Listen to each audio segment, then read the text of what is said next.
Hi! And good time zone. And what is up, gamers? Hello, everybody. Welcome in. Welcome to Strim. It me. I'm trying my best. And I'm having a day. This sketch, I'm gonna warn you, this sketch is somewhat incomplete and a little bit jank. But, you know, we're gonna work on it. It's Monday. And, I mean, I feel like you can feel the Monday vibes. Radiating from stream already, but I hope that's okay. I hope you're all having good Mondays. I hope you all had good weekends. Just doing a little bit of last minute light housekeeping at the before I get the lights on and get the art camera up and get all my hellos in. But in the meantime, hello, welcome in, everybody. How are you doing? It's very good to be here. I'm going to apologize in advance for this sketch because, as I say, it is a quite incomplete and pretty stupid. But it's an idea that I've had kicking around in my head for a really long time, and I finally figured out a way to do it that also ties in with the theme that I wanted to tackle today, which is it's Canada Day, so I needed to do something specifically related to Canada, and we're gonna. And I will try and explain a little bit better as we go. I don't know how well you can see this sketch, but this is Baba Yaga's metro station. And listen, I know I need to unruin these legs because the legs look really stupid. And the whole thing looks jank, but my genuine hope is that at least it will look whimsical and fun by the time that it's finished, if not good. It might not look good. I honestly don't know. I forgot to fill my water cup. I'm going to do that in a minute, though. I want to say hi to everyone who's here. Hello. It is so good to be here. It's so good to see y'all. Hello, Indigo, who apparently has a bunch of Pokemon emotes for some reason. Congratulations on your Pokemon emotes. I have no idea why, but I love that for you. That's super cool. Hello, Sen. Welcome in, and I hope you are enjoying your cozy nook. I'm going to moisturize my art hands because it's very important to have well looked after hands if you're going to be making artwork with them. Yeah, it is, once again, super warm in here. I think because I made myself a cup of hot tea, which I am letting rapidly cool by the window because I'm too sweaty for hot tea today. Even though it's not that hot in the house, I just overheat really easily. Anytime it's, you know, the summer months, even when it's not that hot out. And there is a bit of a breeze coming in the window. It's very faint, but I do really appreciate it. I've got 3 beverages today. I'm sure you'll see all of them as we go. Who's that streamer? Asked Samantha. It's Twitch user Sammy Kelch. Hi, it's me. Lovely to see you. Welcome on in. I hope you're having a good one. Silly's doing a lurk to watch. Oh, yes. I saw Jam was playing Elden Ring today, so I do wish him the very best. It looks like a really cool game, and I'm absolutely super intimidated to try because, yeah, scared. Anyways, hope you have a lovely lurk, Silly. I hope that Jam does a good job. I'm sure he will. He's very capable. Anyways. Hi, and Indigo, thank you very much for the 7 stream streak. I hope you enjoy your 7 steaks. I hope they are prepared to your exacting specifications with sides and accompaniments that you find delicious, whether that is some herbed compound butter, some roasted potatoes, a little chimichurri, I don't know. Whether it's a plant steak or a meat steak, whatever you're into, it's all good. Anyways, it is indeed Monday, says Samantha. Yay, I did it right. I've done my civic duty and sent in my postal vote today. Oh yes, programming note, by the way. I don't know how long Thursday's stream is going to run, because I will be ending stream the moment my moderator/spouse gets in the door from work, and we will be going to vote. So whatever time that is, it'll probably be sometime between 6 and 7, depending on buses, I suppose, because, obviously I am very, I very much, believe in the importance of expressing your right to say who gets to run the country, if you are able to do so. And if you are in the UK, don't forget that the voting day is on Thursday.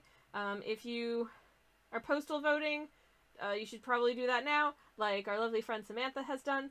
And if you are voting in person, it is on Thursday. Don't forget to bring a piece of ID with you because they are very annoying about that now. And we don't want you to be turned away. Anyways. But yeah, that's what sketches are for, says Indigo. Yeah, we need to add some stuff to this sketch, because it's basically just sort of an outline of the building at this point, but we'll get there. Silly's on a 7 stream steak as well. I hope you enjoy your 7 steaks also. I hope they're delicious. I hope that they have all the things that you want, and that they are cooked to perfection. Yum yum. Anyways, Samantha says, last week we painted a chicken that was not showing off its legs, and this time we're painting some legs that do not have a chicken. Oh my god, it's true! Oh my god, it's true. Very fun sketch, Cecilia. Oh, thank you. Oh my god, I hadn't even thought of that. I literally just, this is an idea that the sort of like Baba Yaga's metro station is a really stupid idea I've wanted to try and enact for a really, really long time.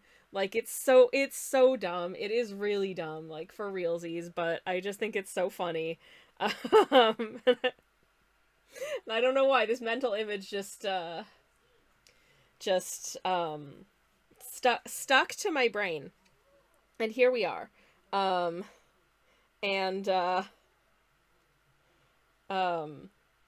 Consequently, I wanted to connect it to Canada Day, because I was like, I want to do an artwork for Canada Day.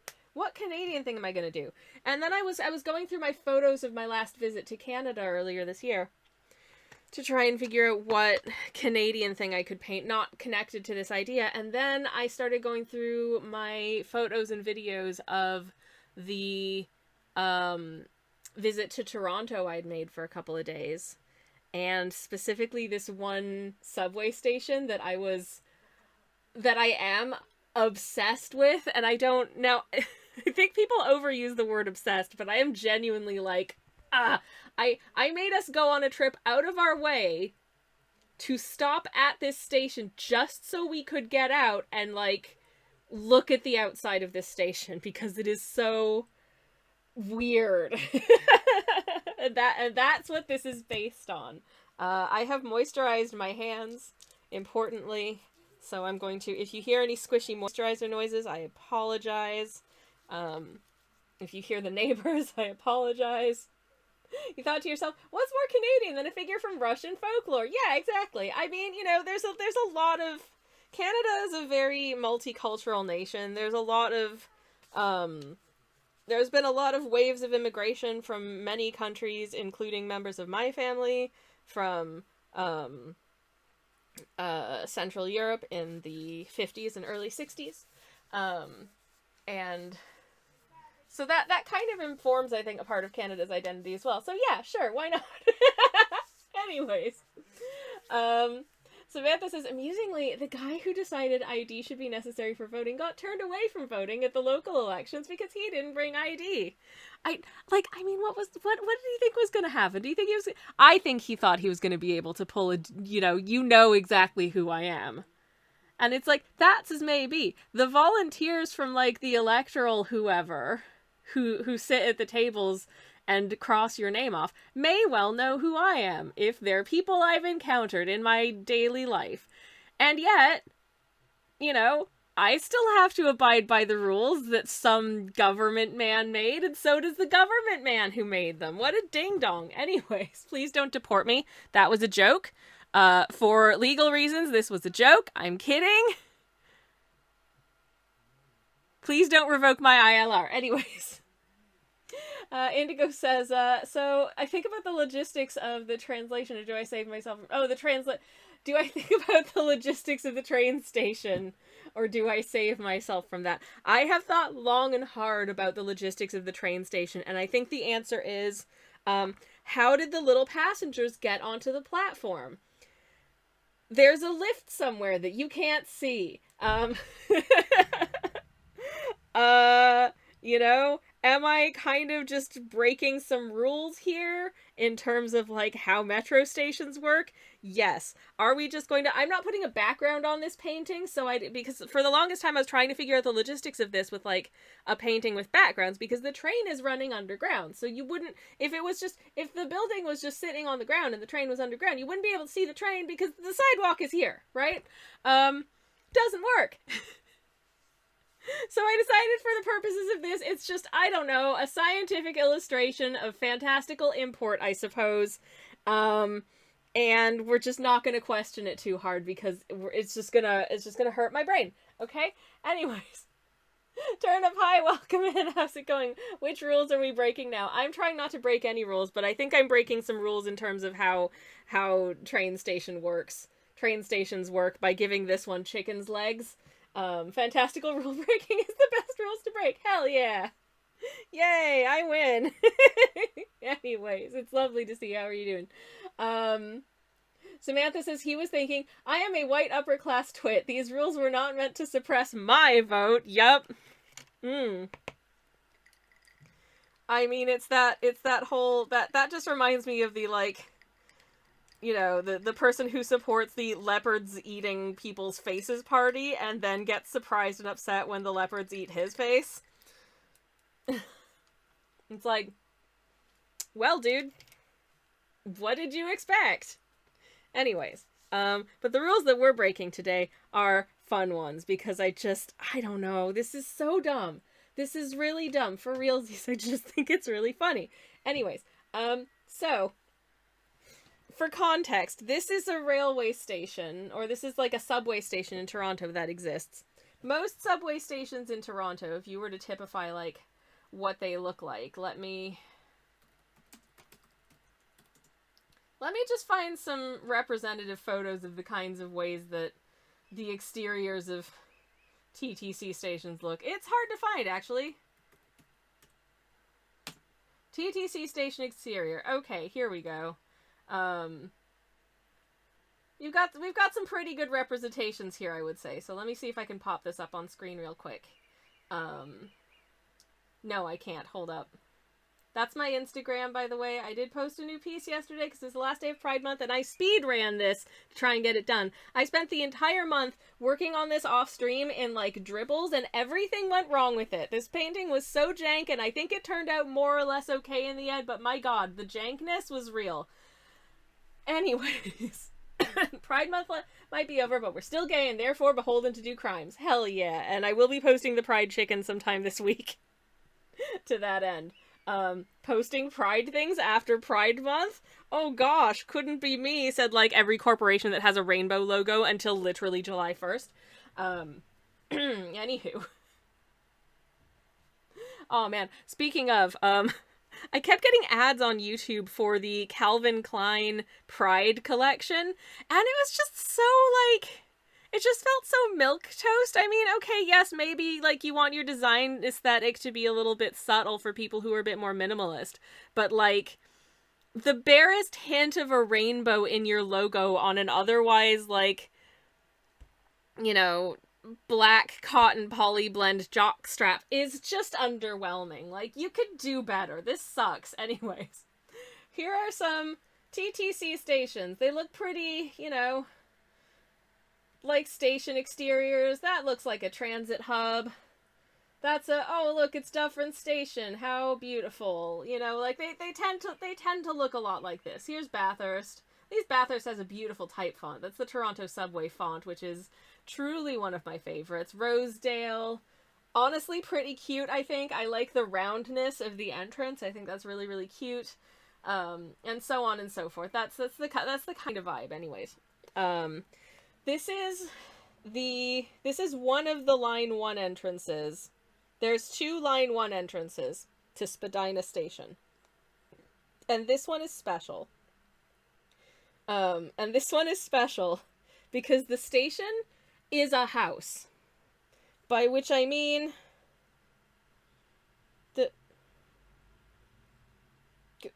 okay, I was gonna pull up my Am I on the internet right now? Because my phone doesn't think I'm on the internet right now. It's like, no internet connection. Ruh-roh. Anyways. Maybe let's just close all my apps and restart the Wi-Fi. Hello, you are here. Thank you, Turnip. I thought so, but you know. Indigo says, train station that wanders around until it finds some nice rails to lay next to. Yes, exactly. I'm hearing you via the internet, says Samantha. Oh, fantastic. Glad to hear it. I don't know what the heck was going on just then. But let me see if I can reload my Google Drive, because I don't think I have downloaded this image to my phone. It's still being a ding-dong. Yep. Okay, there we go.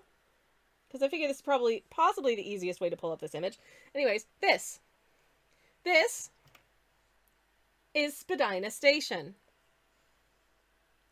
The interesting thing about Spadina Station is that before it was a station, it was a house. And the other interesting thing about Spadina Station is that despite also being a station, it is still a house. There's a side entrance here, and the side entrance here leads to the residential area, which is on the upper 2 floors. The ground floor has a little door here,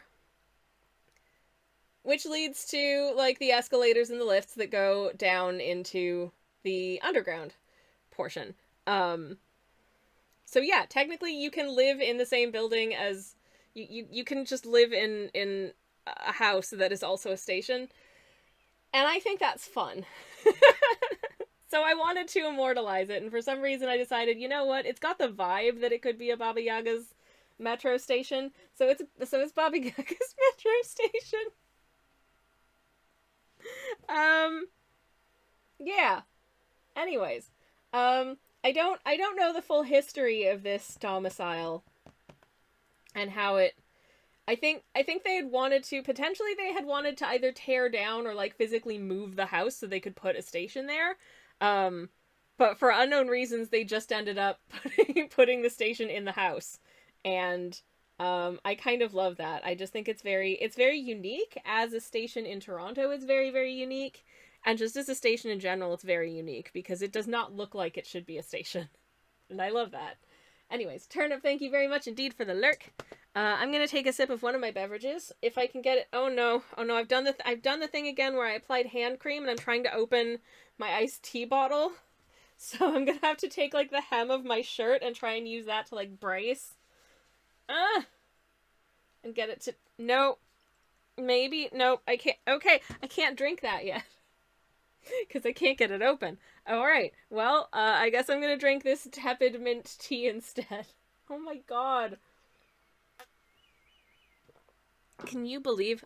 Anyways, because of sort of the whimsical fantasticalness of this piece, I thought it might be fun to use my weird, like, super granulating colors today. Also partially because I haven't used them in a little bit, and they are very, very fun. I've only used them in one painting, and they are very fun. So I thought it'd be fun to bust them out again and see how we get on with them. So yeah, that's a thing. I'm not sure how they're gonna do on this. I do think that they are very suited to, like, landscapey, cityscapey type pieces, and this is very much not that, but, you know, I do think that if we can get some nice, interesting, like, texture on the actual house station, I think that could look very, very cool. So I'm happy to kind of experiment with that. Also, this sketch looks jank to me, so if it turns out bad, it's all right with me. You know, it's fine. I will try my best to make it as good as possible. I think when we add in some more details, when it's got color and shading and all that jazz, it'll look silly, but hopefully just, like, you know, like something out of a children's book kind of silly, which obviously children's book illustrations are some of the greatest illustrations to ever exist. I would love to do a children's book one day, but I don't know, given that I don't think I could restrict myself to being purely kid-oriented in terms of the things that I like to do. I don't know how well I would do it being a children's book illustrator and writer, because I'm like, but I want to say swears and make innuendos, and I don't want people to get confused and be like, oh, it's that person made my kid's favorite book, and then they buy something else that I've done, and it's got rude words in it, and they're like, what? And then they're mad at me. Which, I mean, you know, it's not my fault you didn't read the room of the piece, but hey.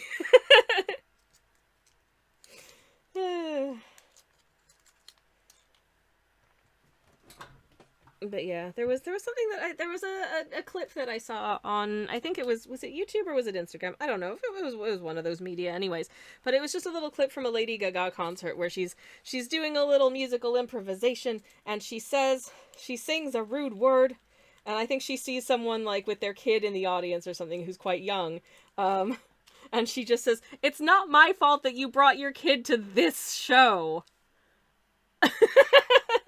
Like, I don't know. Sometimes I will. There are YouTube channels that I watch where, like, you know, they keep within the monetization guidelines, and yet things do get a little bit, you know, a little bit rude sometimes. Sometimes there's some swears. Sometimes there are some references to things that might be a little bit adult, and I will hear.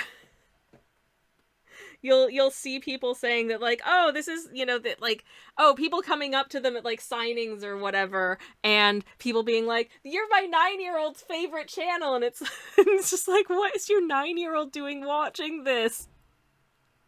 We make jokes about, like, genitals, you know? It's like, what? Kobe says, I heard Sammy wants to swear gasp. This is gonna shock you, but I actually swear pretty much daily. I try not to do it too much on stream for reasons I don't know. I established at the outset that I'm not a super sweary streamer, and I've kind of just held to that, even though I take it as read that we are all grown-ups here. That's in the rules.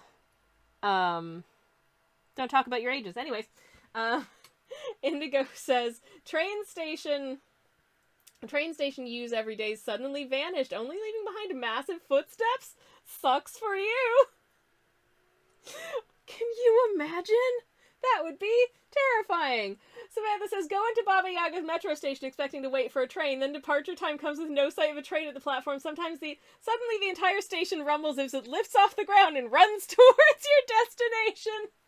Oh my goodness, that would be amazing. Also, probably super motion sickness inducing, it has to be said. Anyways, Theo, hi, welcome in. Thank you for the delicious salad of Brussels sprouts and strawberries that you have put in the chat. I recognize that these are both my emotes. I cannot imagine that they would be delicious together, but I love them anyways. Kobe says, I can't not imagine Hootie from Owl House, but it's a train station. Oh my goodness. I need to watch Owl House. But also adorable. I mean, there's also the, I mean, in terms of, like, getting inside a creature and then going for a travel, that's certainly the thing that exists in various whimsical media, isn't it? There's the cat bus. That's actually the only one that's come into my head with this cat bus. It's a cat and a bus. It's right there in the name. What is Owl House on? What platform is it available to see? Just out of curiosity. I also need to watch Owl House, says Sen. Sen, do you still like owls? Because I seem to remember that you have an interest in owls as specifically as a type of creature, in which case you probably should watch Owl House, because it sounds like it's a house full of owls. And I feel like that would be your bag if so. Boo on Disney for canceling us and giving us only a short season 3. Boo. Boo earns. Frowny face. I know the pain of your beloved programming being cancelled. I'm still salty about the pirate program. I'm still deeply sad about the pirate program.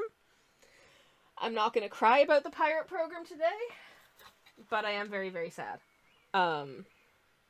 This is pirate program fan art, technically. Anyways, that's a half-finished painting I'm holding in reserve in case I have time to work on it later. I probably won't, because it's going to take me bloody ages, because it's been 34 minutes, and I haven't actually finished this sketch. What the do I just leave the legs as is, or do I try and fix the legs? I don't know. That's probably an unfair question to ask y'all. But the one thing about this piece is that I don't get to, because I'm not really doing backgrounds and stuff, I don't want to do the whole, like, station platform thing on the underside, because I think the logistics are just going to break my head if I try and do it. The tile work on the Line 1 platform at Spadina Station is superb. It's that very sort of, like, 60s, 70s brown aesthetic with these sort of mottled brown tiles. that have sort of like a... It's between matte and glossy, so they're not super shiny, but they're also not super matte either. They have like a little bit of a shine to them, but not a ton. And they're circles. I think it's the only platform on the network, I think, that has circular tiles on the platform. They're so stinking pretty. So stinking pretty. Leaky, hello, welcome to the pirate program, Ships of the Northern Fleet.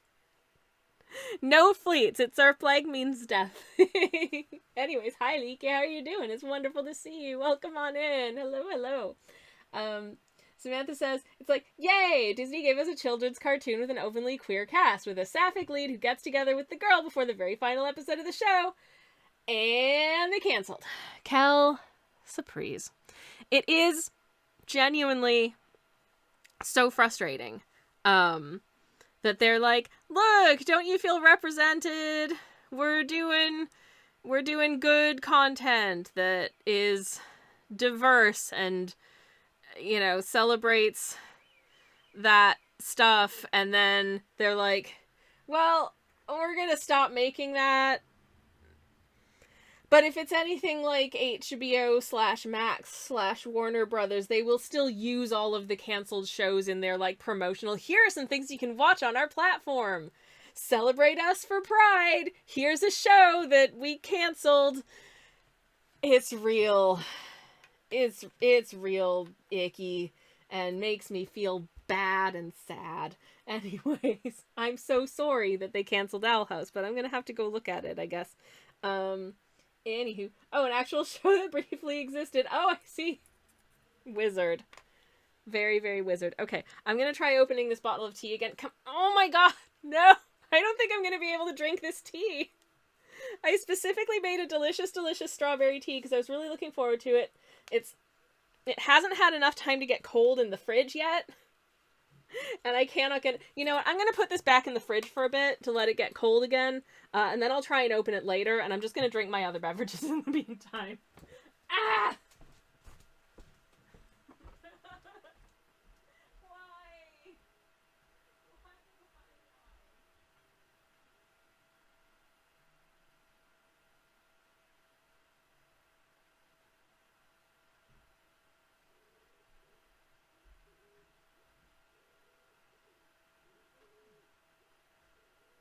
Why? Stars and garters?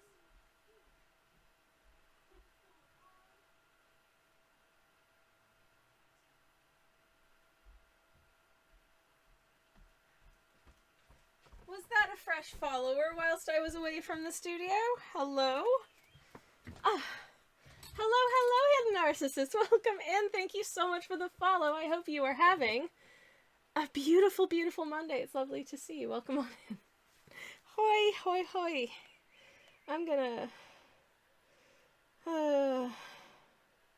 find my reference photo again and see if we can add a little more detail, because there is one of the things that's really lovely about this building is, I don't know if you can see all the little details, like the little windows and textures, and I mean, we'll do most of the texturing when we get to the that portion of it, but certainly all of the little nice architectural details. There's also like a TTC sign on a pole out here that I will probably cheat sideways so you can actually see it in front of the building, because I think that would be a nice little detail. Hidden Narcissist says, thank you very much so much for receiving me. It's nice to meet you. It's lovely to meet you too. Welcome on in. I'm going to take a sip of my now quite cold mint tea. Delightful. Okay, I'm gonna start working on some of these little details.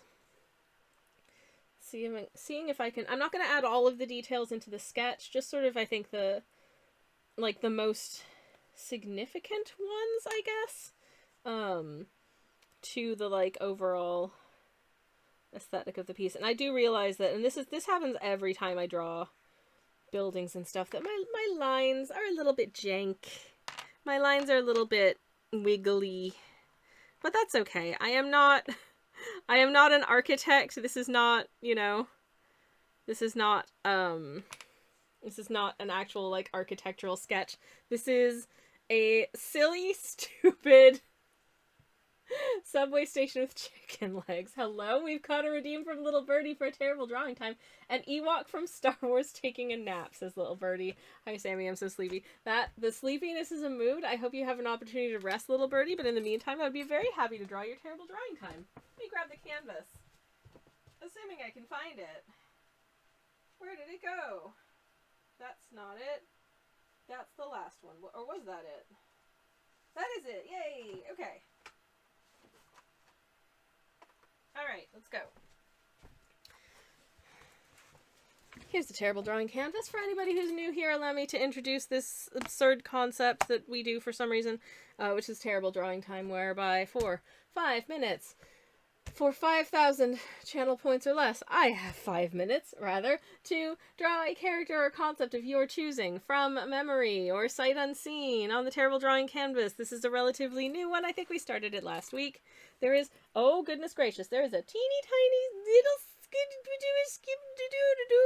little buggy on the desk. And I am looking for, like, a bit of card or something that I can use to extricate it with. I think, okay, hold on, I've got a bit of this. Come on, get on the thing. Get on the thing. Sorry. It's trying to climb the mouse mat right now, which I think I think the mouse mat is too tall for you, little buddy. You've only got tiny, tiny legs. Why don't you climb onto this little piece of plastic that I think, that used to contain a bit of modeling. Oh my god, it's fully vertical on the mouse mat. Maybe it is going to do it. Are you going to scale the mouse mat?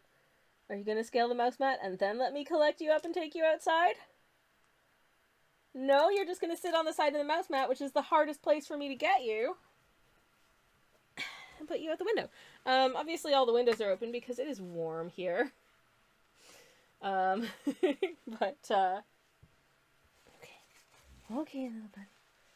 little buddy. Okay, got him. Safely got him. Okay, I'm lifting the curtain. I have placed them outside. Now, they may well crawl back in, for all I know. But they have been put outside, so my job is done. Narcissus, thank you very much for the lurk and for the hydrate. Let me take another sip of my tea. Thank you. This is just a mint blend. Very basic.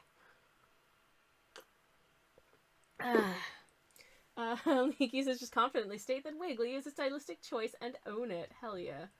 I shall try my best. Hidden Narcissus said, sorry I missed this before. I'm currently working, so I might not be able to type much. Thank you so much for the patience. Yeah, no worries at all. Anyone is always welcome to lurk. That is totally cool. Just happy you're here. And if you are happy to have me on in the background, that is incredibly flattering, and thank you. Okay, let me set my timer for 5 minutes. Do I remember what the heck an Ewok looks like? I mean, they're Star Wars teddy bears, right? So I think I can pull it off. Okay, but I need to find my clock app. Need to find my clock app. And okay, timer. Okay, I've got to move my timer back to 5 minutes because I used it to cook something the other day. 5 minutes on the clock, starting now. Let's go. Teddy bears with disturbing teeth. I'll be honest, little birdie, I've never noticed their teeth, and I don't know how to encapsulate the look of Ewok teeth taking a nap, so I think I might skip the drawing of the teeth, if that's okay. Oh my goodness. The teeth. Okay, I think I'm gonna pop the Ewok over in this corner. And I'm gonna see if I can do just a little Ewok taking a little nap. I've got sort of floofy little, should I give, because they are quite fluffy, so should I give credit to that fluffiness and do sort of a little, like, little side floofs on their cheeks? There we go. Their little head all tuckered out.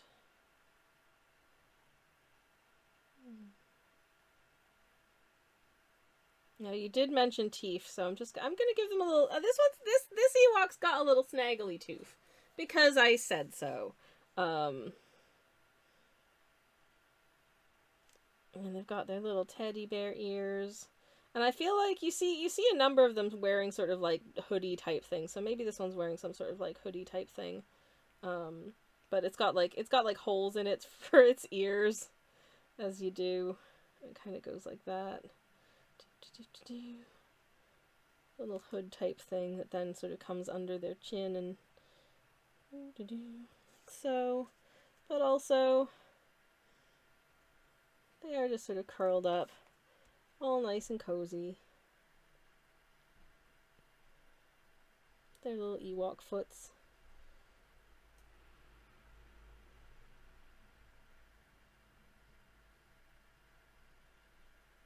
And little Ewok arms. Doot doot.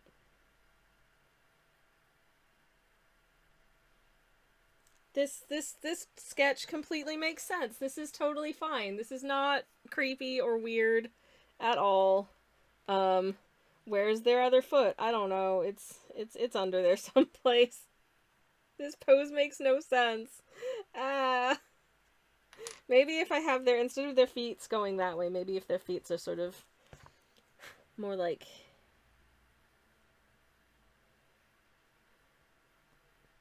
more going like that, so the other foot is back there.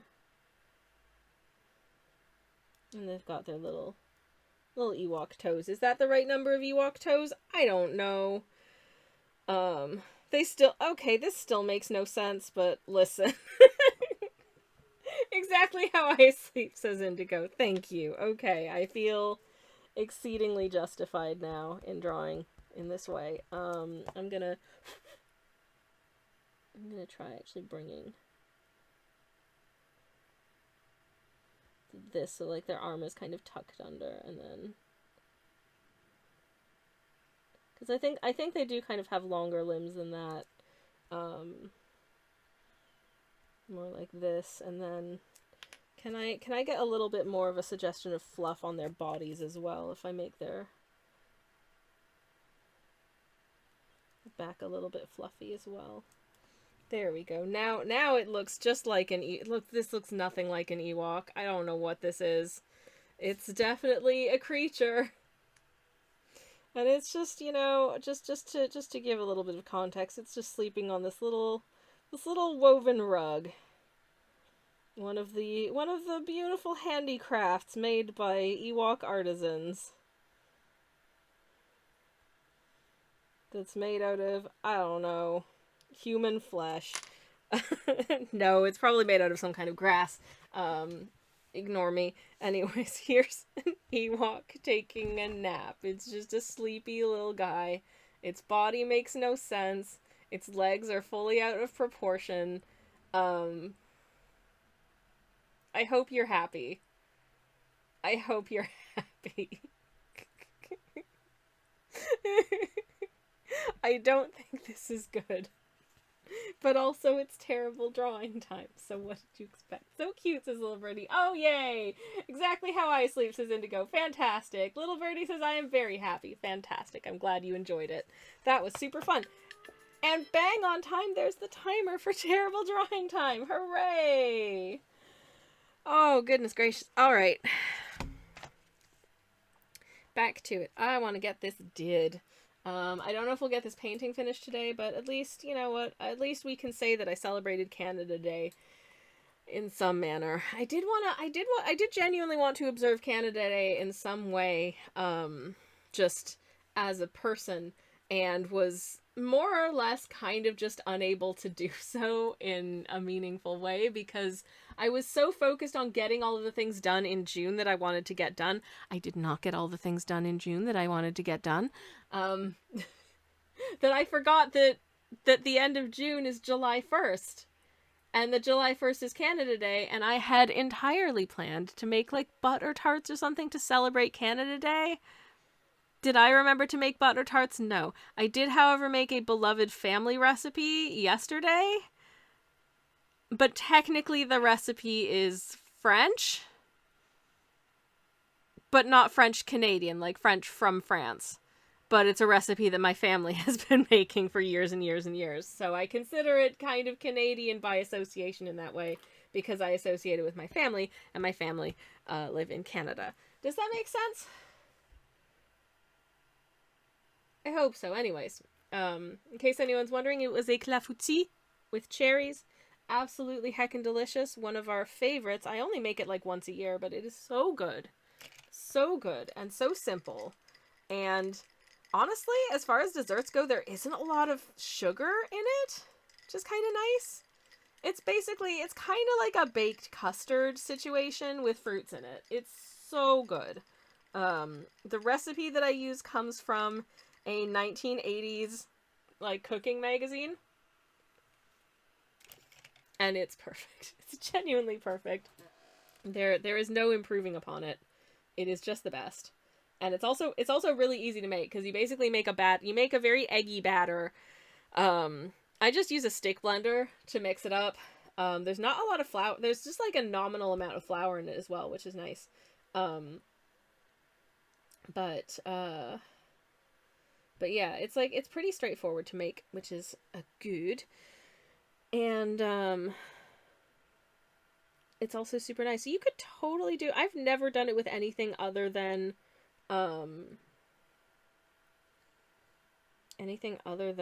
cherries, but you could totally do it with other fruits. Other stone fruits I think would be really nice, like plums I think would be delicious, or I don't know, maybe even like, I would say like peaches or something, but I think you would want to chop them into like cherry-sized pieces if you did do something like peaches, because I think anything larger than like a single bite of fruit is going to be unwieldy in it, because it is so soft and falls apart so easily. Yeah. Oh, now I'm thinking I want to do a cobbler at some point too. I feel like we're going to be getting into the season when I want to eat peaches. The UK doesn't really have like a peach or nectarine season because we just don't grow them here, which is a real shame.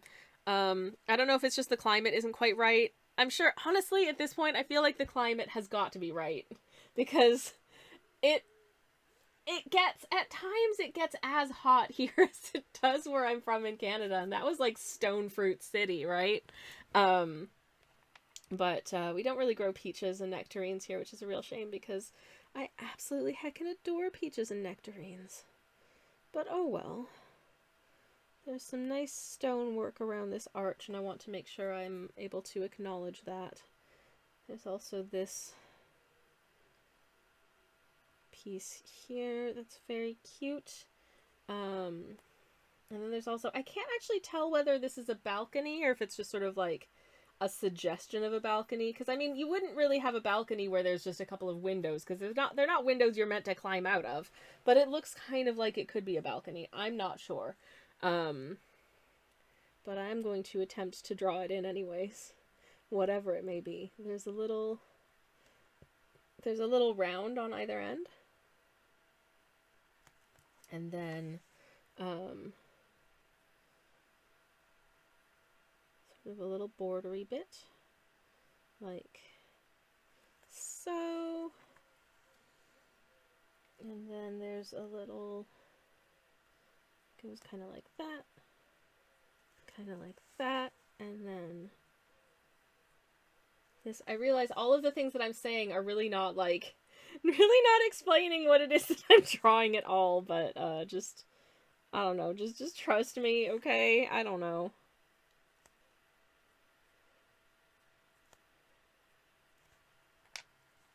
That's not quite accurate, but also this isn't actually Spadina Station. This is Baba Yaga Station. So it's going to be a little bit different, right? I feel like stone fruit of choice for the U of K is plums, and I do appreciate British plums. Oh man, British plums are good. I do love plums. I love plums. I love plum jam of various kinds. I love the different types of plums you can get here. I love a plum cobbler or a plum crumble. Deliciousness. I love a Pflaumenkuchen. I love a Obviously, I love a szilvás gombóc, you know, like the Hungarian-style plum dumplings. Do I make them from scratch very often? No, because there's a Polish version of the dumpling that's very similar that we can get in our local Polish supermarket, and I'm very grateful for that. Oh, goodness. I'd be really sad to... This is one... Heck, sorry. It's one of the things that actually makes me really nervous about the prospect of, like, moving out of this neighborhood at some point, which we probably will have to at some point because it's very expensive to live here. And we don't have that much money. I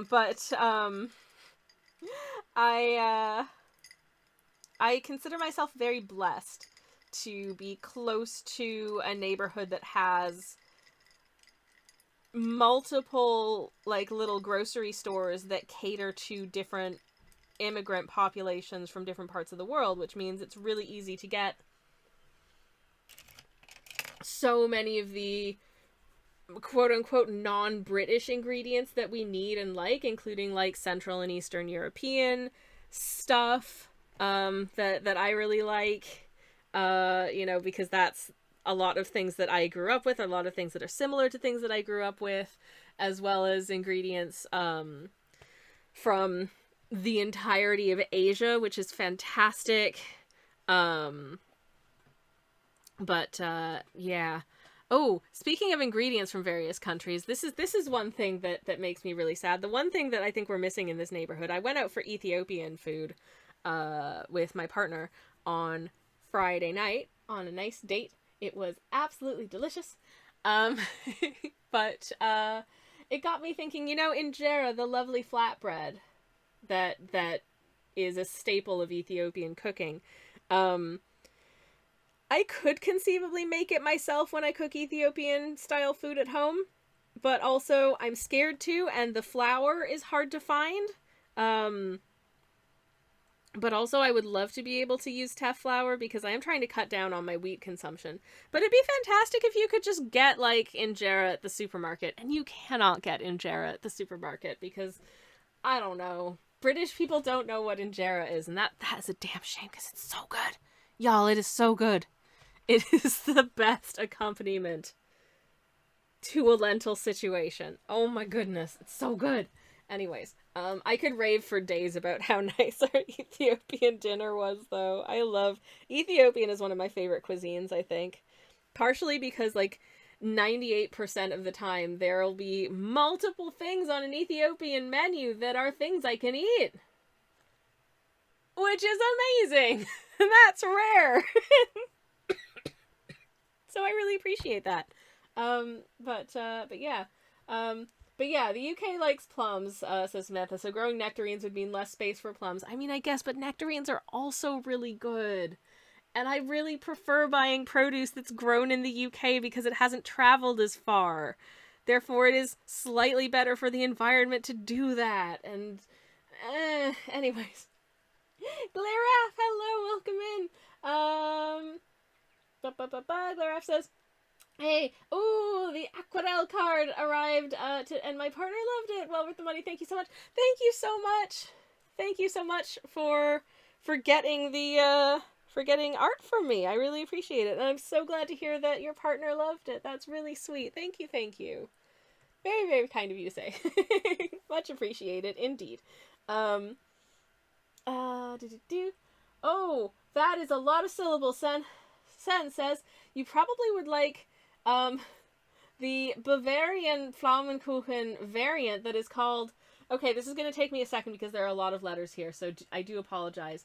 Svechgendachi.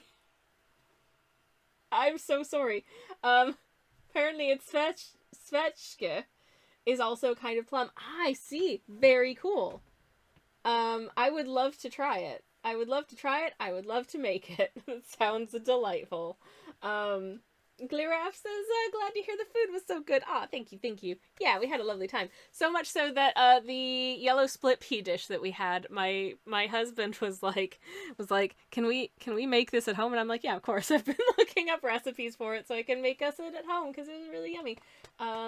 I think the only Ethiopian dish that I've really made with semi-regularity at home is the If you've ever had the, like, cabbage and carrot situation with, like, ginger and turmeric, it is so good. It is so good, especially if you're like us and you love cabbage.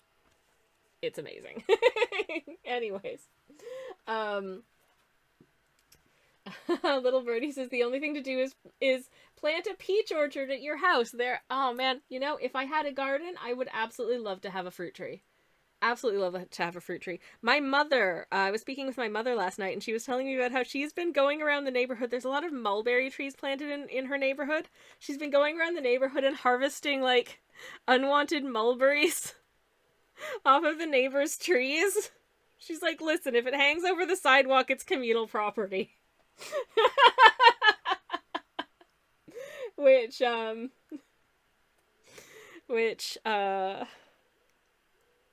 mean, fair.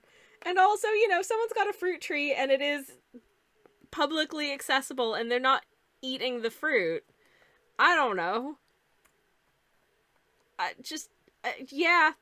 I've done similar with, there used to be a crabapple tree. When I lived at home, there was a crabapple tree that hung over, from the adjoining backyard over onto our side of their fence.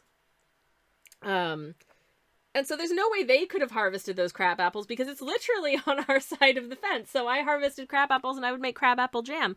And that's one thing I really miss about the UK is crab apples because they are delightful. Jam, pie, crumble, crab apples. Amazing. Anyways, Samantha says, oh, that's a lot of syllables. English speakers looking at the average German word. To be honest, German is fine. I mean, I did study German for a couple of years, mumble number of years ago. But, I think it's once you understand, as long as German, I think, is fairly straightforward in terms of its pronunciation. So if you know what the letters sound like, if you know what sound the letters make and what order, like, what combinations of letters sound like, it's quite easy to parse out what a long-looking word is going to sound like. It just takes a moment of reading comprehension for me to get through a number of syllables. But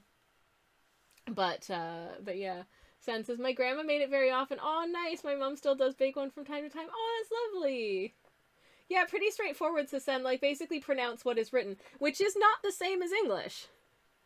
Yeah, Samantha says, English has never heard of such a concept. It's also, like, this is, there's a YouTuber that I watch who's, Welsh.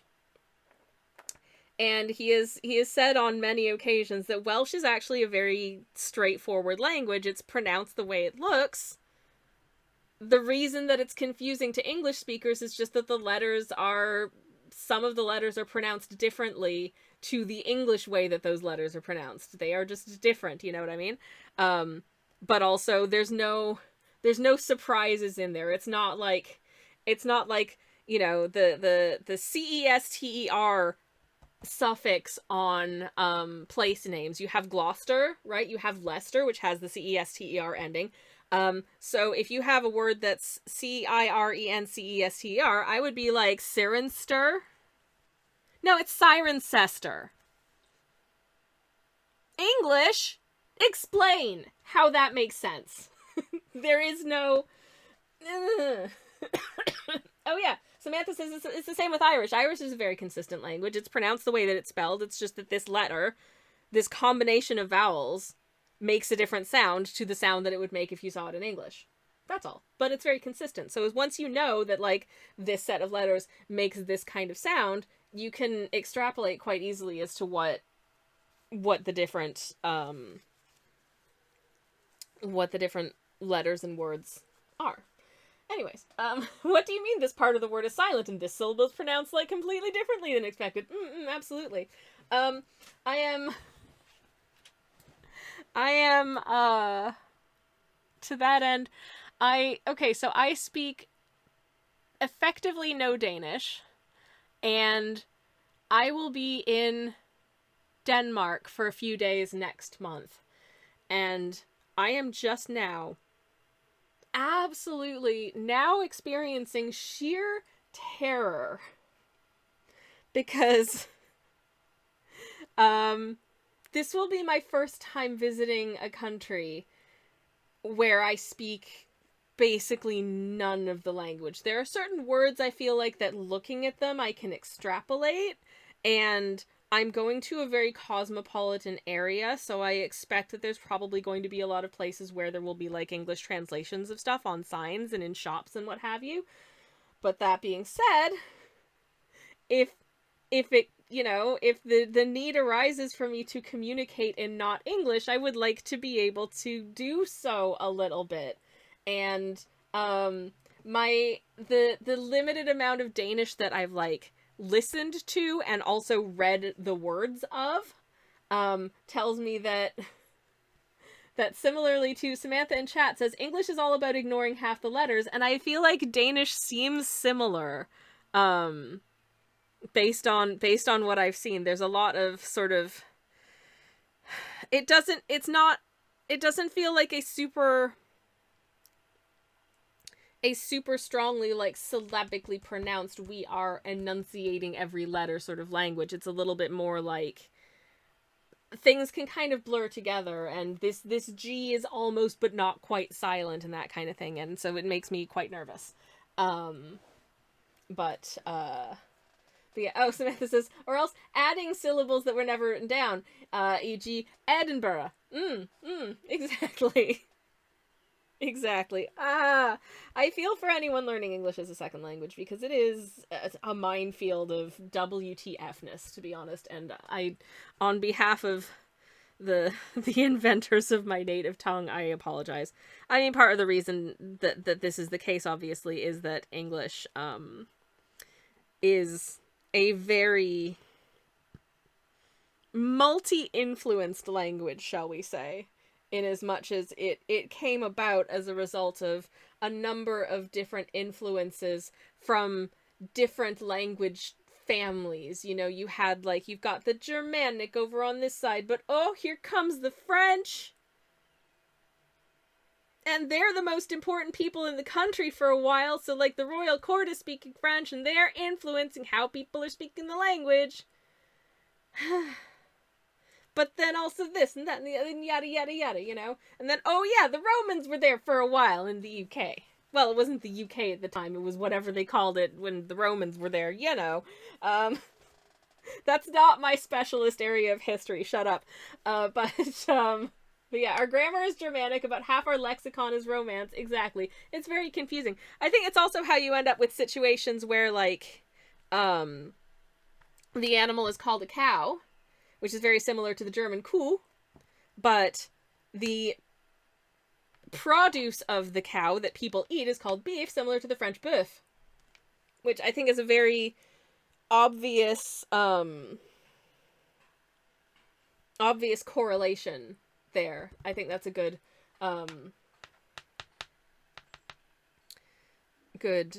I think, example of exactly that. Several languages in a trench coat and then mugging others for more, says Sen. Yes, exactly.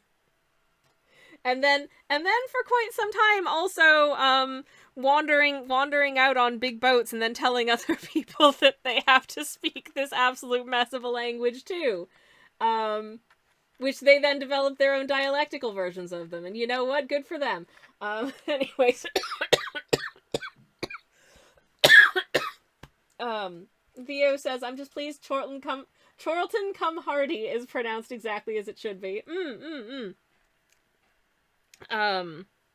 Speaking of, I just want you to know that there is a village in my county of residence that similarly in fun name territory is Horton cum Studley, and I feel like these two gentlemen should star in a certain type of film together that I can't talk about too much here because it would be a TOS violation, but you know what I mean.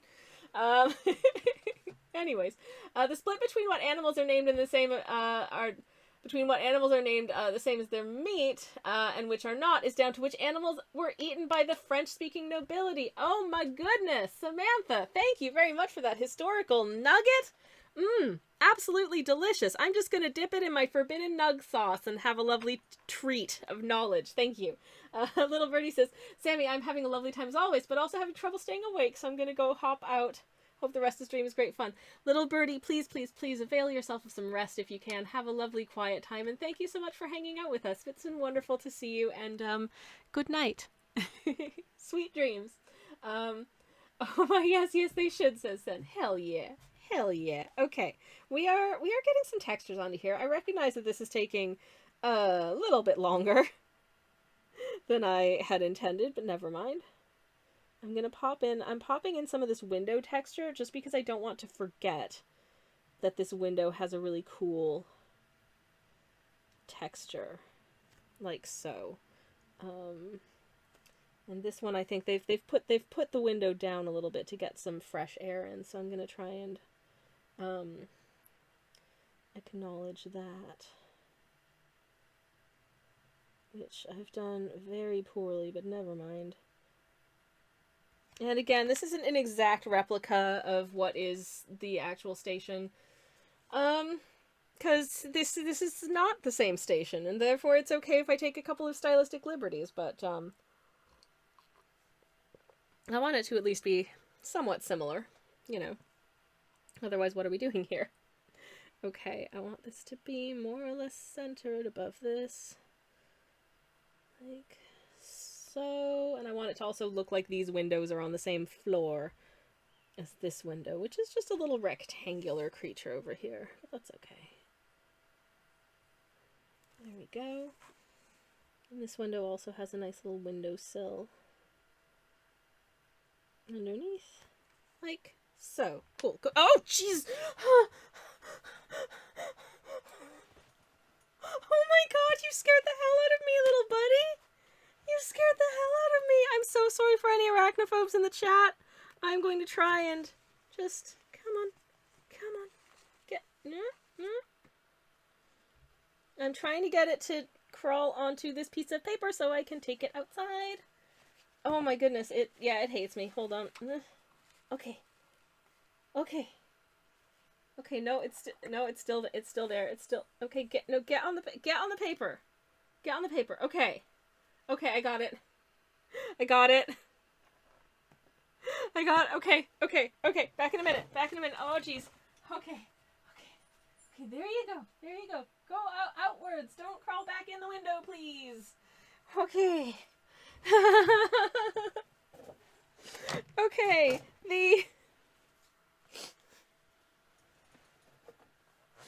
The spider's outside now. For anyone who doesn't know,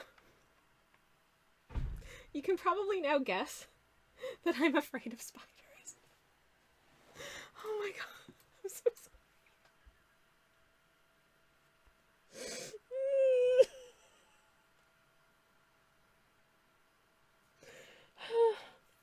I was not expecting to get jump scared. Oh my god. I'm okay.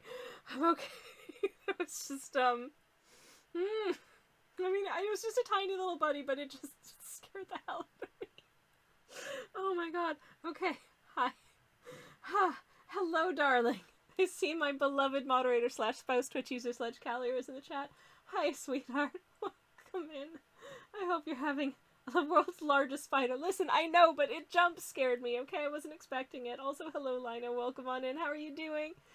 Samantha says, you should probably leave Sammy alone. They are not a fan of spiders. I'm so sorry. The spider is free now, okay? Kill it with fire, says Sledge. Oh, babe. We are both scared of spiders, so it is an exercise in extreme bravery when we find a spider in the house, which we do often because we live in the enchanted forest. Can you tell I'm not home yet, says Sledge. I probably should have put on, like, the technical difficulties screen for that. I'm so sorry you had to witness that, experience. Okay. Anyways. Um, Samantha says, hugs for Sammy. You were very brave. Thank you, Samantha. Thank you, thank you. I've also had a terrible drawing time request for a whale in a sun hat building sandcastles at the beach. Hello? Adorable. I'm not that scared, says Sledge. Uh-huh, mm-hmm. You're not as scared as I am, but I don't think you're a fan. Anyways. Wasps, yes. Oh, if there was a wasp in the house, I would be pretty freaked out. There was a wasp in the house once. It flew into the kitchen window, having discovered the fact that there was like a bottle of a squeezy honey bottle on the counter that I guess once you've gotten like 2/3 of the way through a bottle of squeezy honey, despite the fact that it's supposed to be like a no mess drippy spout, it still gets messy around the outside. So there was probably a tiny amount of residual honey around the outside of it. So I think I managed to just put like a cup. Oh my god, so sorry for the shaky cam. I think I managed to put a cup over the entire like honey bottle and slide it and get it out. It was horrifying. I think we just left the kitchen window closed for a while because I think we reckoned there was probably a wasp's nest somewhere out in the woods on that side of the house. So, no, thank you. No. Anyways, with those squeezy bottles, you can never get the rest out easily. Oh my god, seriously. Also, I find that for some reason supermarket honey crystallizes really fast on me. I've had this for like a month, and the bottom portion of it is just solidified. And I can't put this vessel into the microwave because it will just crumble, you know? Anyways, so I've got a whale in a sun hat building sandcastles at the beach. Okay. First of all, I have to decide what species of whale, which is very fun. I'm not going to tell you which one I'm going to pick because I don't know yet. But anyways, around the outside. Thank you, sweetheart. Sen says, like I have mayo that is like 1/3 full and it like just sputters and makes fart. I've got, okay, so my shampoo and conditioner come in pump bottles and I'm on like the last sort of this much conditioner at the bottom of the bottle. And I cannot get it to come out with the pump. I have to physically take the pump off and just like try and decant it into my hand because the pump just won't work with this much in it. It just like blows a little bit of an air bubble into it and then it won't pump anything. It's really annoying. The bottle is just trying to protect you from the mayo inside. Yeah. Sledge says Gary ketchup. Who's Gary? Has he been eating your ketchup? Do we need to start charging him rent? Oh, speaking of, I know rent's due, but I don't think it's safe for me to do banking while I'm on stream, sweetheart. Gary, I said farty. Fuck you, autocorrect. Oh, jeez. Okay, I'm gonna set a timer for 5 minutes, and I'm gonna try and remember what the heck a whale looks like. Anyways. Oh. What sort of whale am I gonna want to do? I don't know. I'll figure it out, don't worry. They are making a sand castle at the beach. Okay, fantastic. And they are safe. Being on the beach, I assume. Okay, so, where is my clock time? My clock time is set on 5 minutes, starting now. Okay, so, oh, how the heck am I gonna draw this? Just draw the eye of the whale and just draw a giant eyeball here and just color the entire rest of the thing in gray. Perfect, because they're very large. Thank you, Sen. That is truly an amazing bit of mental imagery, and I absolutely love it. Okay, I think I'm gonna do this type of whale just because I think they're real stinking cute. How the heck how are they gonna be sitting on the beach making sandcastles, I wonder? First of all, I'm doing this kind of whale. I think I'm just gonna have their tail kind of coming around like this. So they've got like big whale mouth. Happy little whale eye. There we go. And they've got their little whale flippers. Like so. Are these whale flippers to proportion? I don't know. Let's pretend they are, though. Just for my own personal ease and convenience. Because otherwise, whoops. Oh, shoot, they're supposed to be wearing a sun hat. Hold up, hold up, hold up. Hold up, yes, very, very important that they're wearing... the sun hat is not doing a lot right now, because of the way their head is, but never mind.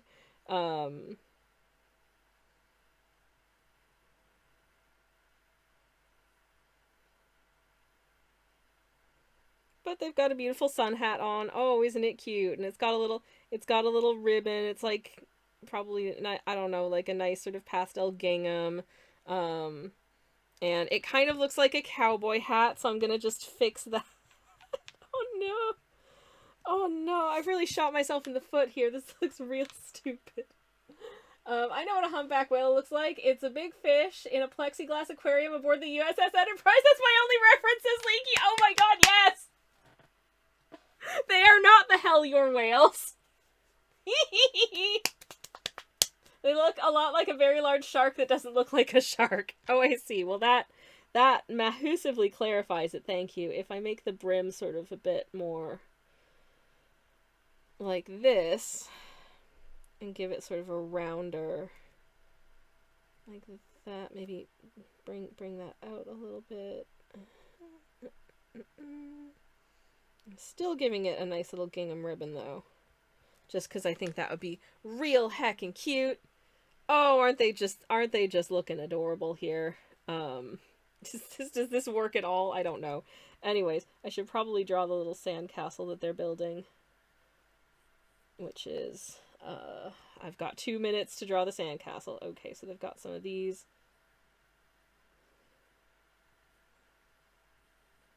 Little bits, and then sort of a big, maybe another one of these here, and then in the middle they've got like a big tower that's kind of, you know, this sand is not the easiest to kind of pack together. Maybe this top bit is just the shape of a bucket that they've tried to sort of just mold onto it, so it's kind of like this shape. Like that. And then they've popped a little flag into it.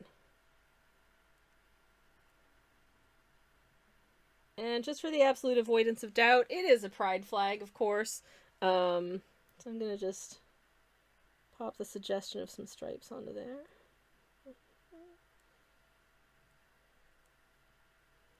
There we go. The stripes aren't perfectly even because I'm bad at drawing. And I think there's gonna be a little entrance to the castle right there. Sort of a little... They've added maybe some nice, like, texture to it. And let's just establish that they are indeed on the beach. Maybe there's like a little seashell over here, just so you can tell it's the beach. And there's the lovely ocean behind them. And it's a beautiful sunny day as well. Wow, I have drawn just a whole ass scene here.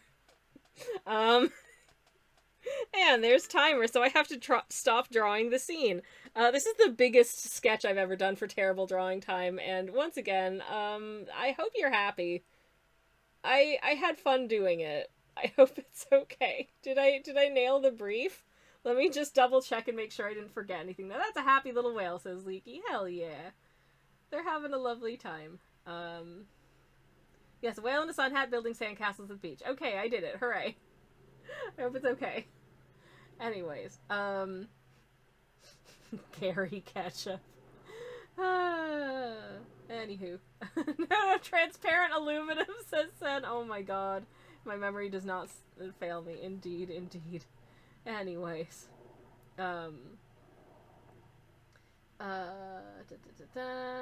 It's perfect, says Samantha. Absolutely nailed it. Aw, thank you, thank you. I'm glad you like them. I enjoyed drawing this whale. I think they're a sweet little buddy.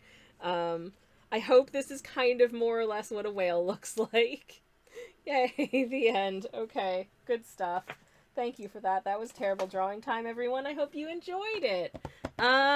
Okay, I'm gonna keep working on this little sketchy do. I realize this sketch is taking longer than I expected it would. Because I like chatting to you. But normally, I would have finished this stage of the drawing before we got here. I think I'm gonna more or less just actually leave the legs the way that they are. But I think what I am gonna do, probably, is to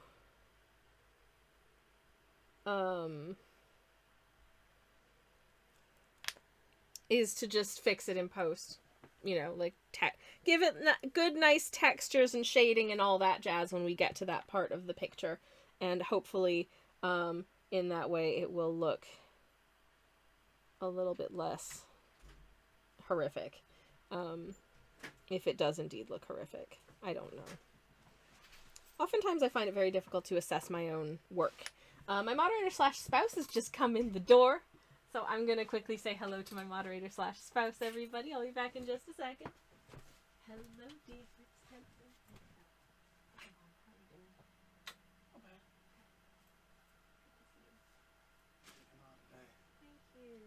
How was your day? Fine. Good. You get receipt. Exciting times. Ah, nice. Okay, for Pumpkin Beach. Nice.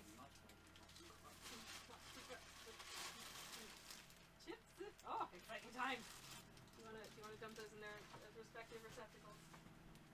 Thank you, sunshine. Thank you, little kissy. Happy family day. Love you.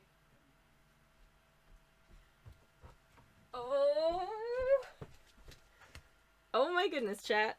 My moderator slash spouse has absolutely come through. You know how I said, I guess I'm not really doing a lot to honor Canada Day this year. Well, I take it back, because he's only gone and bought chips from the supermarché, which means we are having poutine for dinner. The Canadianist of Canadian foods. The most Canadian dish to ever Canadian. I'm so excited. Thank you, sweetie. Some French fries, some Italian cheese, and some British gravy. Some French fries, some Italian cheese, and some British gravy. Delicious. And some Gary ketchup. And some Gary ketchup.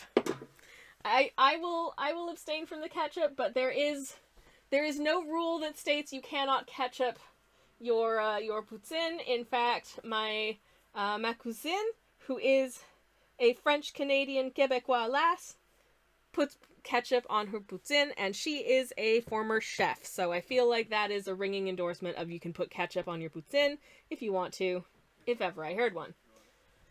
Sorry, babe? You put ranch on it if you want, absolutely. I mean, there are many like in Canada, there are many variations on poutine. I know, again, ma cousine, who I just mentioned, who is a Quebecois lass, she's a big fan of Italian style poutine, where you basically take like a ragu type like tomato meat sauce, and use that in place of the gravy. I have also discussed with her the fact that I have made Hungarian poutine, which is the same thing. You know, it's the fries, it's the cheese, and then you put paprikash on top of it, and it is, oh my god, it's so good. It is so good, y'all. 500,000 out of 10 do recommend. Anyways, I really want to try it one day, says Sen. I wholeheartedly recommend it. If you can get it from someplace that's reputable, that uses like proper cheese curds and all that jazz, it is a delightful. I'm a big fan. I am sad I didn't get to make butter tarts this Canada Day, but you know what? There's nothing stopping me from just making butter tarts later this month, or maybe making butter tarts next month. I can just make butter tarts whenever I want, you know? Same with, I think last year I made Nanaimo bars for Canada Day, which I think on the whole is a simpler recipe for me to make than butter tarts, because my grandma, who was a remarkable lady, one of the remarkable things about my grandma was the fact that she made the best butter tarts in the entire world. Hands down, 100%, best butter tarts to ever exist. Unparalleled. I have never had a butter tart as good as my grandma's. Some have come close. In fact, I had a very good butter tart in Canada when we were there last, but it makes me nervous about trying to make butter tarts because they'll never be as good as my grandma's. And also, number two, to that end, I hate making pastry. It's the one aspect of baking that just, you know, the like any pies and tarts that I make in general, either I just buy a ready rolled pastry sheet, I just use Just Roll, you know, or I do a pie or tart that has like a press-in crust where you basically just make like biscuit dough and you just smush it into the pan. I find those much friendlier for me than anything where I have to use a rolling pin. I hate using a rolling pin. I don't know why. Just the whole process of it gives me like the ick. It's really weird, but here we are. So, but I can't use a ready-made pastry for, you know, like butter tarts because they were my grandma's thing and they were so special and she was so good at it.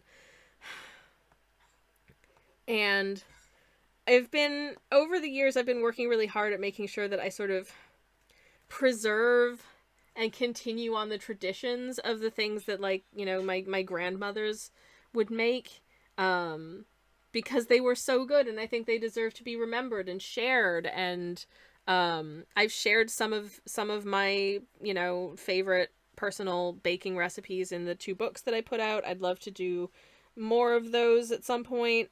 But butter tarts are really intimidating to me because they're so good. And my grandmas were so good. It's so stupid, but it just, you know, it's one of those things that's just very special to me, and it's important to me that I'm able to do that legacy justice. And it feels weird speaking about legacy when I'm talking about, like, a pastry, but I don't know, it kind of is.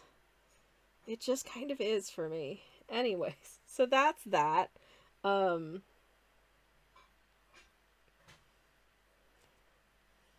I'm not measuring out whether these are perfectly spaced.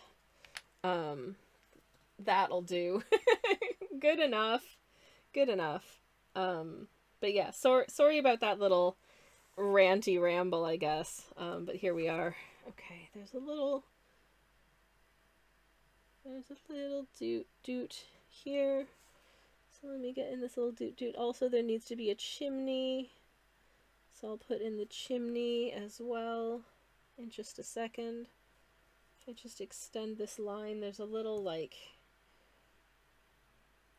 weird thing here, but then down here, it just kind of does this.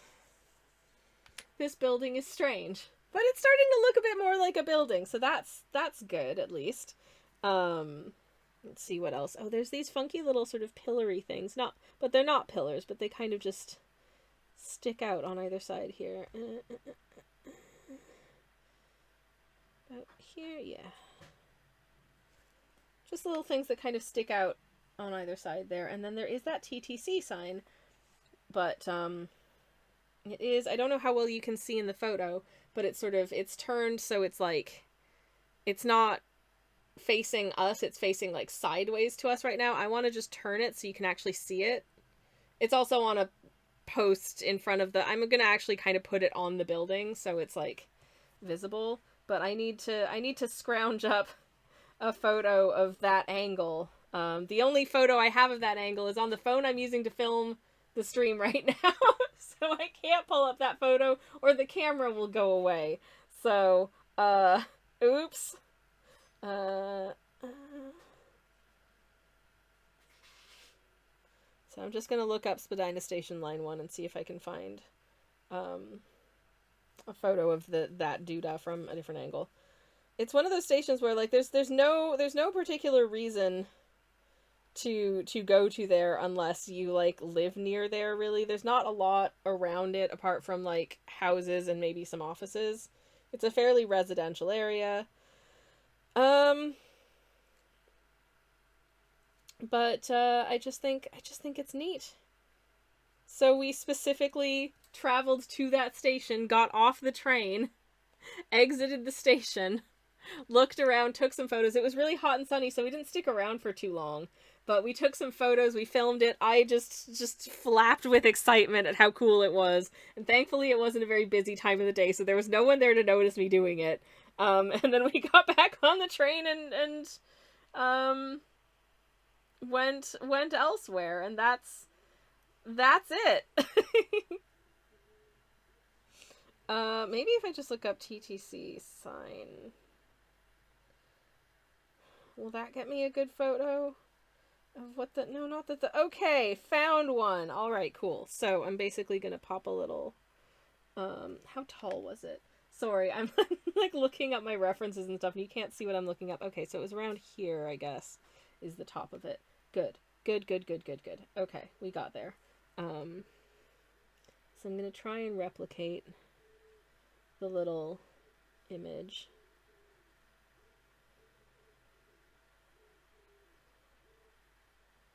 No, I haven't made the shape 100% perfect here. It's a little bit squat, but never mind. It doesn't need to be 100% perfect because, again, this is Fantasyland. This is not the real Toronto. This is the Toronto of the imagination. So it's perfect. Just imagine that building scratching around Canada, making little bok noises. Ah! I love imagining that. That is so heckin' cute. That is perfect, and I love it with my whole heart. Yes. Amazing. Well, I will imagine that now. Thank you. Anyways. I do really like Toronto. It's a heck of a city. It is big and beautiful, and by and large, I find it a pleasant place to be. It doesn't, I would say the like underground transit system is nowhere near as comprehensive as someplace like London. But it does have a subway system, and that's nice and fun, and the stations are all kind of unique, and some of them are quite cool, quite interesting. I, at some point, really want to do a video where I do a very specific deep dive into a specific aspect of the Toronto subway, which I think may interest no one but me. But it's just that intersection of, you know, different flavors of neurodivergence at play here. You know, like the very special interest in type fonts, the very special interest in public transit stations, especially urban rail-based public transit systems. This is normal of me. Is that like a subset of like train autism? Because it's like I honestly don't care that much about trains themselves, except I would like the train that I am taking to be comfortable and on time. But stations? Oh, stations interest me. I don't know. Maybe it's the... Honestly, I couldn't tell you why. I just think they're neat. I think that's an answer that... And, you know, actually... Oh, that reminds me. Okay, so... Backtracking a bit. I used to have an acquaintance who was living in LA at the time. I don't know where he's at now. Because he was a friend of a friend, so we did not keep in touch. But he was a journalist, and one of the pieces that he'd done recently was a sort of in-depth deep dive into the world of Los Angeles bus spotters. Rail wasn't as much of a thing in LA at the time. I think their metro system has improved a reasonable amount since the last time I was in LA, which is probably going back about maybe a decade. So to that end, there wasn't really a lot of scope for like train spotting or like having an interest in the metro. So people with an interest in that kind of thing gravitated towards spotting buses instead. And so he followed around a group of bus spotting folks for a day, you know, with like a backpack full of like bus schedules and timetables and that kind of thing. And just to try and understand what it was that they did and yada yada. And he found it really frustrating apparently to ask them like, so what is it that interests you about buses in particular? And a lot of them were just like, I just think they're neat. Well, why? Because they're cool. And I don't know if this is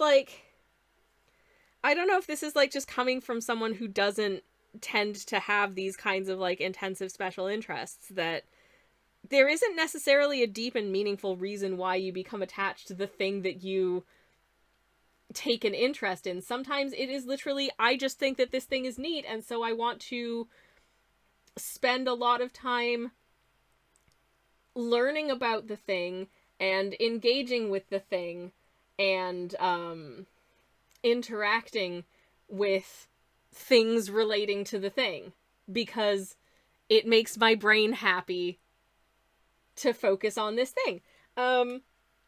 You know, like, I feel like that's the case with a lot of, you know, like, when it boils down to, why is this my special interest? Because I personally find it interesting. That's it. That's the reason. I discovered that this thing existed, and I was like, hey, that's neat, I want to learn more. And then as I learned more, I wanted to learn even more, and so on and so forth. And it has become a special interest, you know? Like, it's not necessarily deeper than that. It's not necessarily, oh, because they represent this, that, and the other in some sort of profound way to me. No, it might just be, I just think that sharks are cool. Or, you know, I just think that dinosaurs are neat, and I like knowing stuff about them.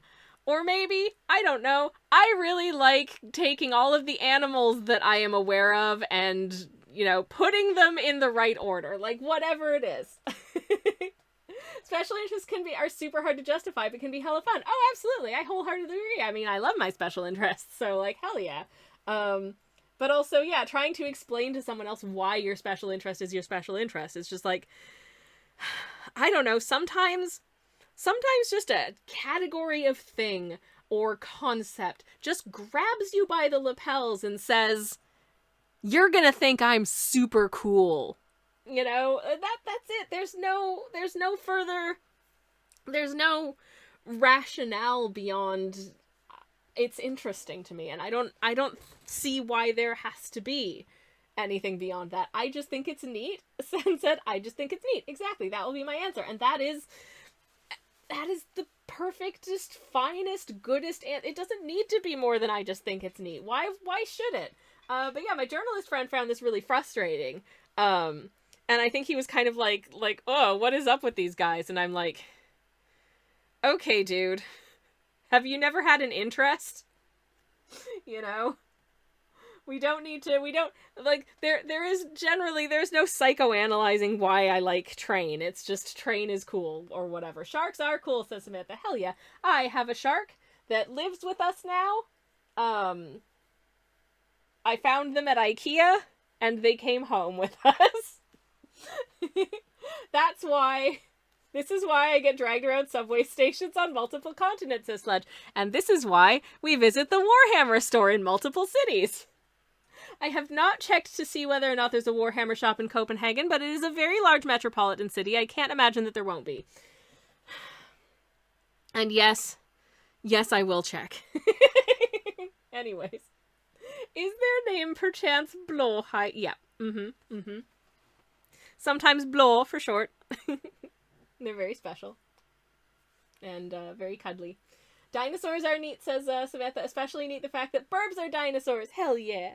My D&D character is familiar as a dino burb. And I love them very much. I don't need to visit the Copenhagen Warhammer shop. That's why we're going to London. Oh my god. You know we're going to visit multiple metro stations, right, sweetheart? So I'm more than happy to also go to Warhammer. Also the Lego shop. Anyways. They also stock Warhammer, says then. We have a lovely board game store in my town. They also stock Warhammer. Nice. Well, I'll add it to the future destinations list then. Blåhaj is a very good short friend, says Samantha. They are. They're so sweet. I love them so much. They're so cuddly. I should do some art. I should do some shork art at some point of Blå. Having a lovely time. I think that'd be nice. Many distractions. Thank you very much for the 10 stream steaks. I hope you're having a lovely day, and I hope you enjoy your 10 steaks, and I hope they're delicious. Hello, hello. Hold steaks in hand.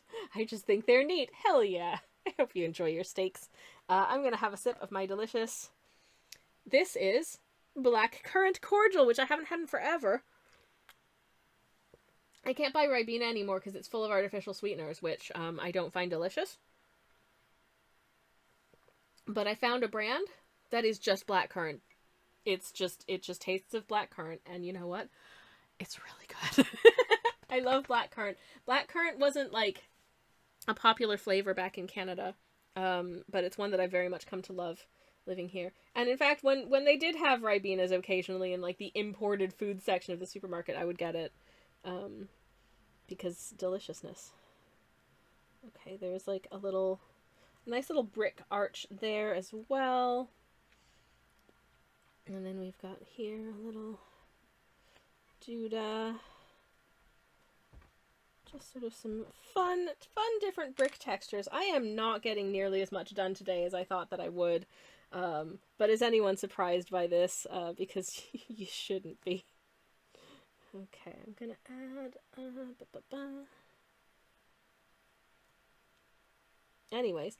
Oh, in exciting news, my moderator/spouse restarted his Animal Crossing island recently, and yesterday went on his first... Was it yesterday? I think it was yesterday went on his first villager search, and has invited Drake the duck to his island.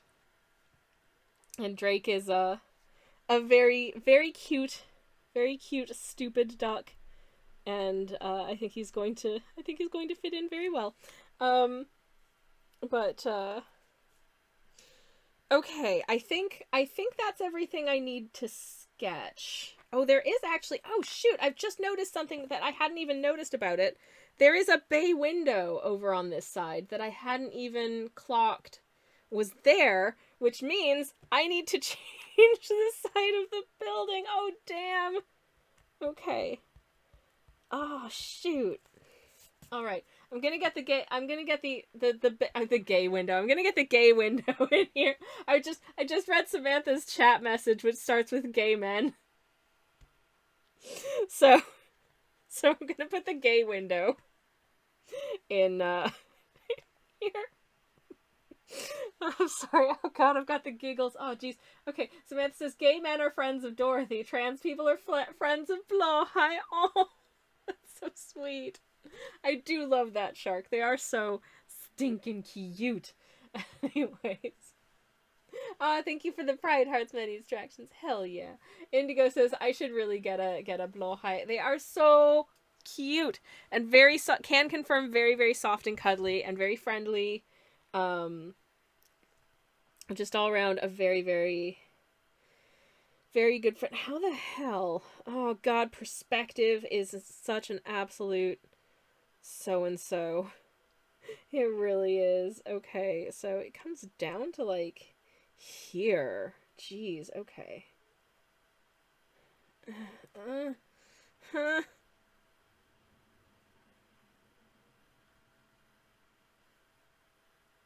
guess it kind of goes like that. And then it's kind of got a little bit that comes out like this. If this kind of sticks out just slightly beyond that, it'll probably make somewhat more sense. Okay, I think that's about as good as this cursed window situation is gonna get. Oh, jeez. Oh, jeez. Oh, this is... you can tell it's supposed to be a bay window, okay? You can tell, I think it is supposed to be a bay window. I hope that'll do. Oh, man. That was... tough. That was tough. Okay. I think that'll do. Anyways, Amanda says, every building needs at least one gay window. Hell yeah. Turnip says, my favorite Animal Crossing villager is Dom. He's a sheep that runs around and sings happily and shouts his happiness to see you. Oh, bless. There's a question. Who's your favorite Animal Crossing villager? Who is your best friend in all of Animal Crossing? I would love to know. My best friend in Animal Crossing is Lucy. I would say close second. Tied for close second would be Hamlet and Boomer. I cannot choose between the two because they are dating on my island. So there you go. But Lucy is my best friend. She is a pig and she loves to sing and she's very sweet. But yeah. Samantha says the large one, that's the Lord Blow, the shark, also makes a nice body pillow for hugging in bed. Oh, I don't know what size my shark is. I would say, I don't know, they're a little bit longer than, like, this. If you can see, a little bit, you can't see my hands, but my hands are just on either side of the camera. They're a little bit, no, actually, they're probably much longer than that, actually. I can't show you how long they are because my camera isn't big enough. But yeah, it is clearly a gay bay window. Maybe I'll try and get a little rainbow flag in the window there so you can tell. But yeah, ooh, or what if I had a little, what if there was a little one of these little flagpoles that you sometimes see on the side of houses and buildings and stuff. And we just made it a little pride flag for funsies. Because I'm going to do that now, because I can. But yes. Leaky says, I have a blowhigh because I like to show my allyship, and who doesn't love a giant floofy shark? That is lovely and quite right, too. Any Distraction says, this is clearly a gay bay window. It is now, because I've given it a pride flag. I'm going to do a quick BRB, if that's okay. I will be back in just a second. I shall queue up the BRB song in the meantime, and you're all breathtaking. I'll be back in a second. You're all breathtaking. I'll be back in a second. Okay, I'm back. Hello. Please say goodbye to the BRB song. Hello. Sorry about that. How was I gonna say? Come on, brain. Come on, brain. Where did it go? Oh no, I had a very interesting thought to share, and it's completely fled my mind. So never mind. My iced tea from the fridge is back. I have retrieved my iced tea, and I have successfully opened the lid as well, which is great. It is. I can't show you now that the lid is off, but it is. Well, I can kind of float it. It's strawberry.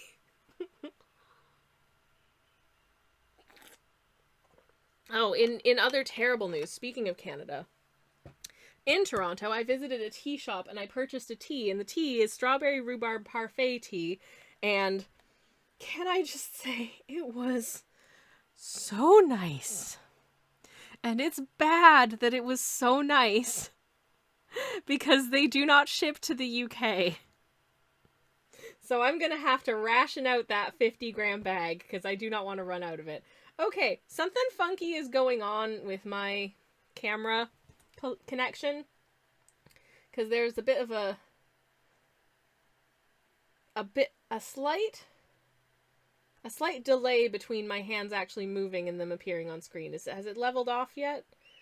I think it's okay. I think it's leveled off. I'm seeing my hands move in real time again. I just don't want my hand gestures to not be matching the words that I'm saying, because that's going to get confusing and weird. Earlier, I was really struggling to get the camera to connect via the USB cable it's plugged into, instead of trying to connect via the Wi-Fi. And the Wi-Fi is always going to be a slightly less reliable connection than the USB cable, of course.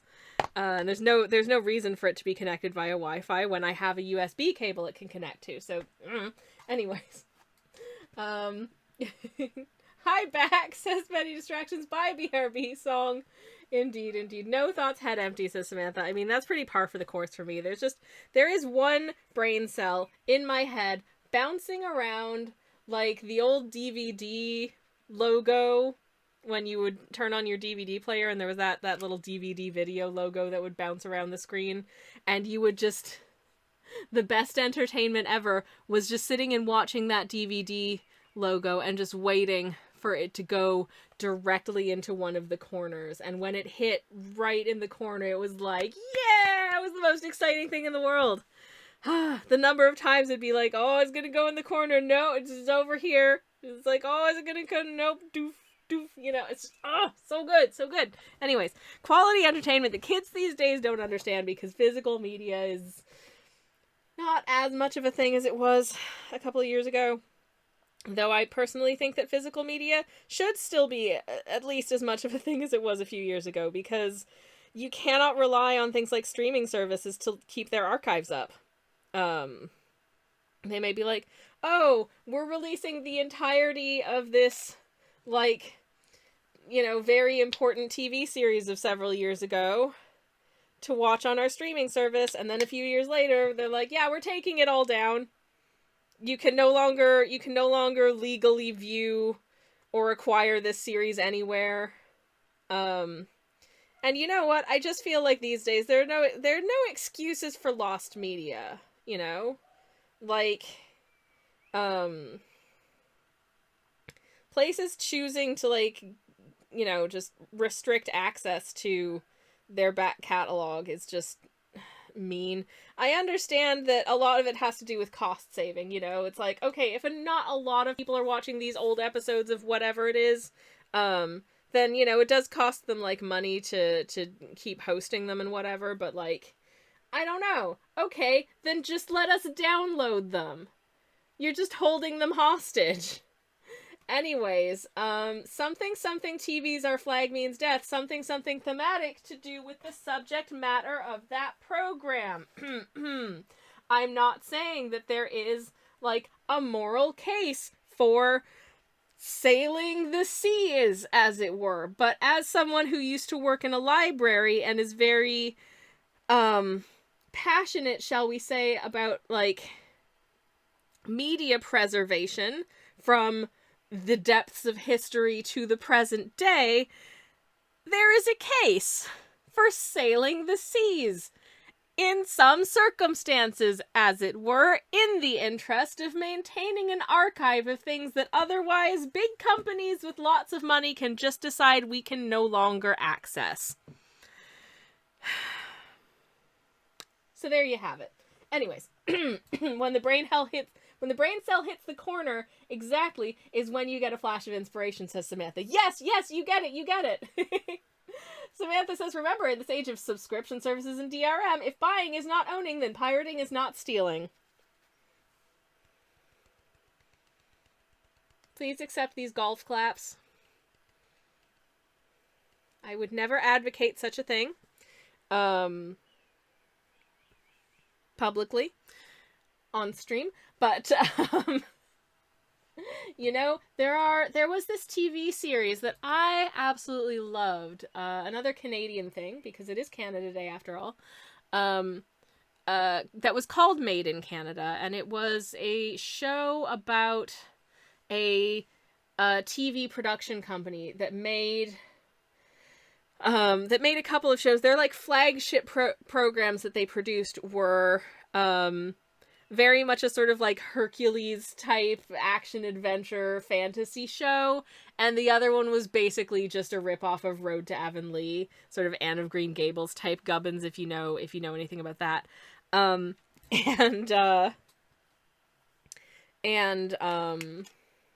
loved that show so much. It was very funny. It was very good. And a good sort of a quality piece of TV comedy, I feel like. I haven't seen it in decades at this point because it's not available to buy or download or stream anywhere. It's as though it never existed. It is a deeply obscure piece of nearly lost media now, I would say. I think it did get, like, I think its first season got a DVD release back in the early 2000s, and that's about it. I don't know anyone who knows the show that I'm talking about, because I don't think a lot of people watch Canadian TV, which is a shame, because it's heckin' good. It was so good. I loved this show. Anyways, but yeah. Indigo says, if the only way to get your game is secondhand for 5 times the price, I think I'm justified. Oh, absolutely. Absolutely. I mean, here's the thing about a lot of, like, unreleased media, or, like, not unreleased necessarily, but, like, previously released, but now not officially available media, is that, like, yes, I could buy a secondhand copy for an extortionate price because it is very, very hard to find. Or, you know, you could find some means of acquiring it. But personally, my personal sort of thinking and policy around these kinds of things is, for instance, like, okay, let's take, for example, the independent musician Julie Doiron, who is also Canadian. I was at a show that she did in my hometown when I still lived there, and there was an album of hers that I hadn't been able to buy yet, and I wanted to get a copy of that album. And so I went to her merch table after the set there was one CD of this album left, and myself and this other lass both wanted a copy of it. And so Julie, the artist, was there, and she's like, maybe like you can buy it together and like split the cost, and then you can burn it for her. And I was like, I mean, yeah. Anyway, so one of us ended up buying it, burning a copy for the other one, and I think I ended up like trying to contact the artist subsequently and be like, can I just send you like $10 for this album? And I think she was like, no, it's fine, don't worry about it. But I felt really bad because, you know, she's just a little independent artist. But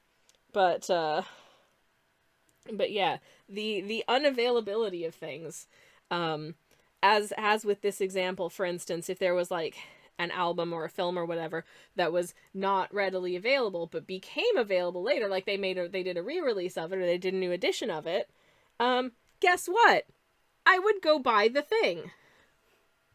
Unless it's very much like a piece of media from a company that I otherwise am not interested in supporting financially because of, like, you know, maybe political reasons or whatever, that it later turns out that they suck. In that case, no. But if it's like, you know, if it's like a TV show that I was really into and they finally actually released it on DVD, which not that they're gonna these days, but if they did, I would buy them, because hell yeah. You know, that feels a little bit better than just having a little folder on my external hard drive. Anyways, but there you go. There's my ramble for whatever it's worth.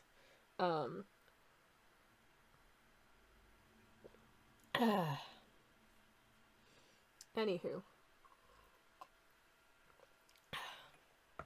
On the flip side of that coin with that one musical artist, though, I do remember, I once burned back in like the early 2000s, when I think the band The Arcade Fire hadn't quite made like the big splash yet. I think they'd put out like an EP, maybe they'd put out their first full-length album at that point, or possibly not, I don't know. But their EP, they hadn't, like, they'd sold out of their EP and it was out of print at that point.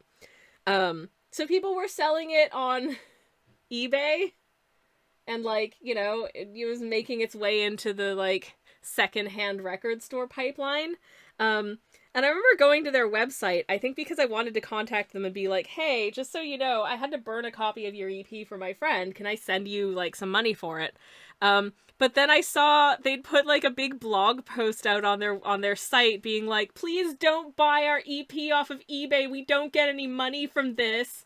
And it's like, but it's sold out. It's been sold out forever and you're not making any more of it.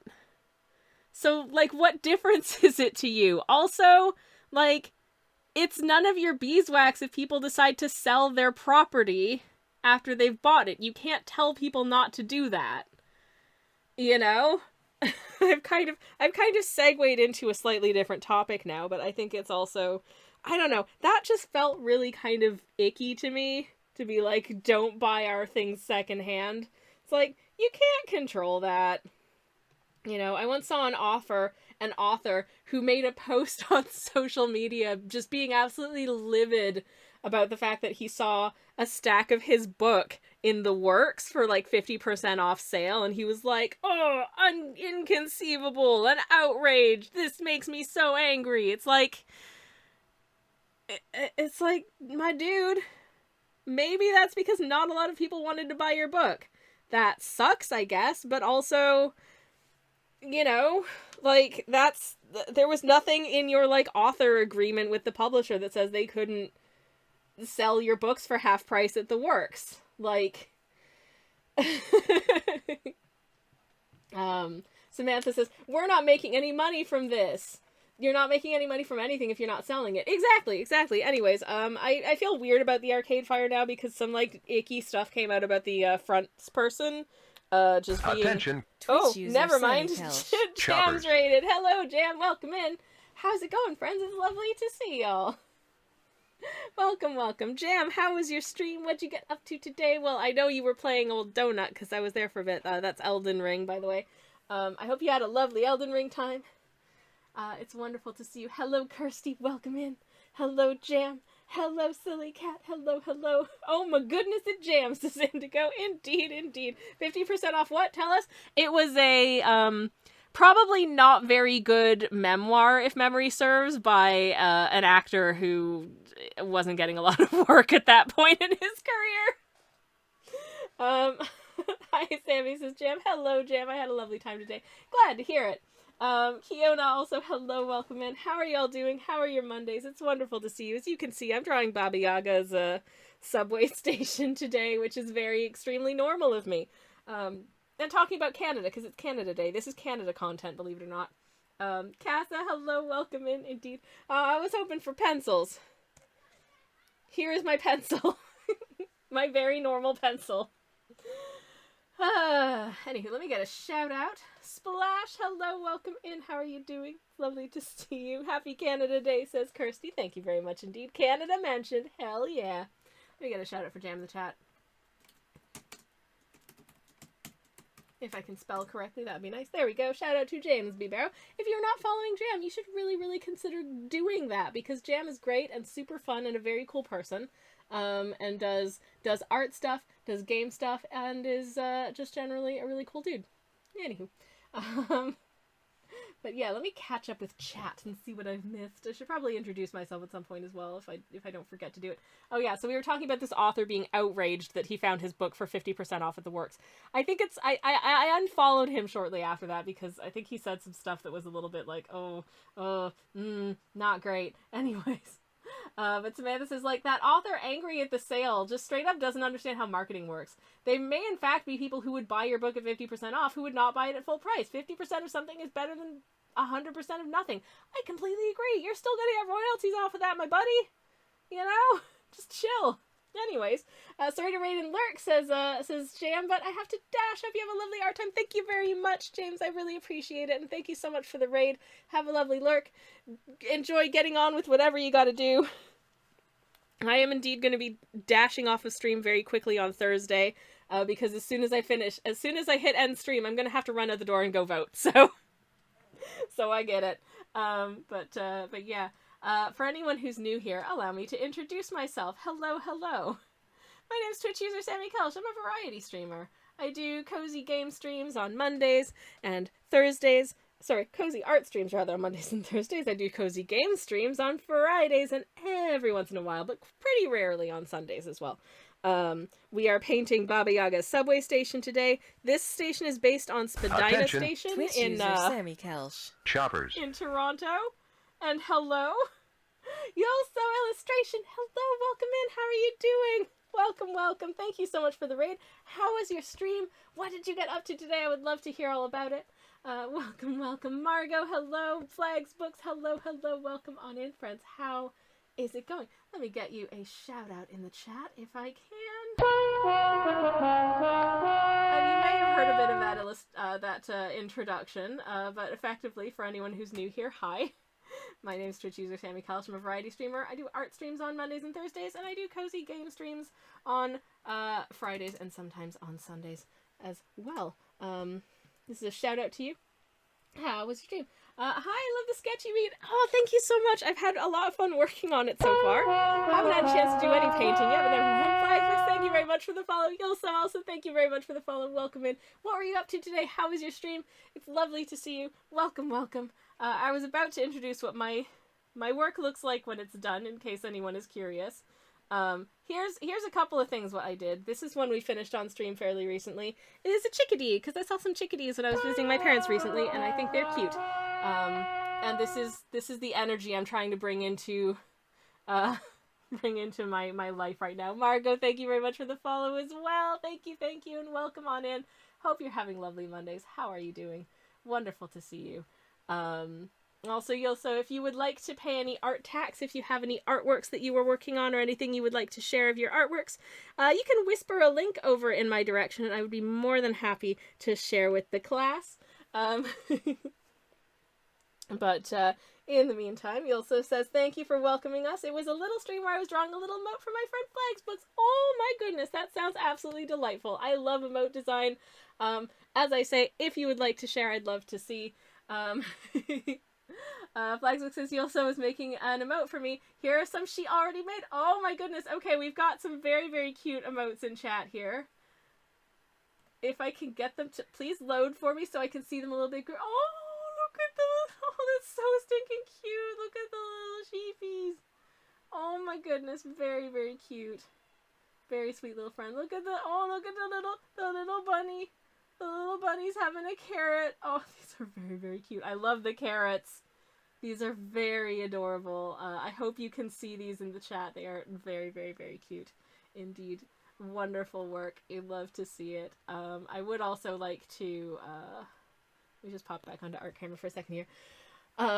Just literally just before we also raided, we did also get a raid from the lovely James. So I would love to, just very quickly have a little look at the kind of thing that James does if you're not familiar with his work. Because he is a lovely human being as well, and also a wonderful artiste. Let's see. I'm gonna see if I can find something that we haven't looked at on stream. That is, oh, you know what? This is one of my favorites. This is one of my recent favorites. So, looks like this.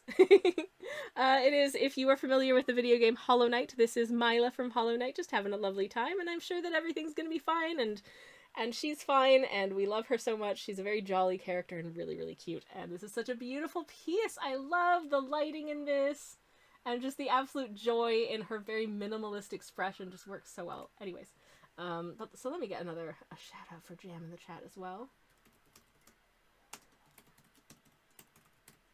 Who I believe has had to dash, but yeah, if you're not following Jam, go do that. He's a wonderful person, and if I can do another, I don't know if it will let me do another one of these shoutouts this quickly, but I will try, and as soon as it will let me, I'll do another shoutout for you also as well. Illustration. If I can spell the word illustration.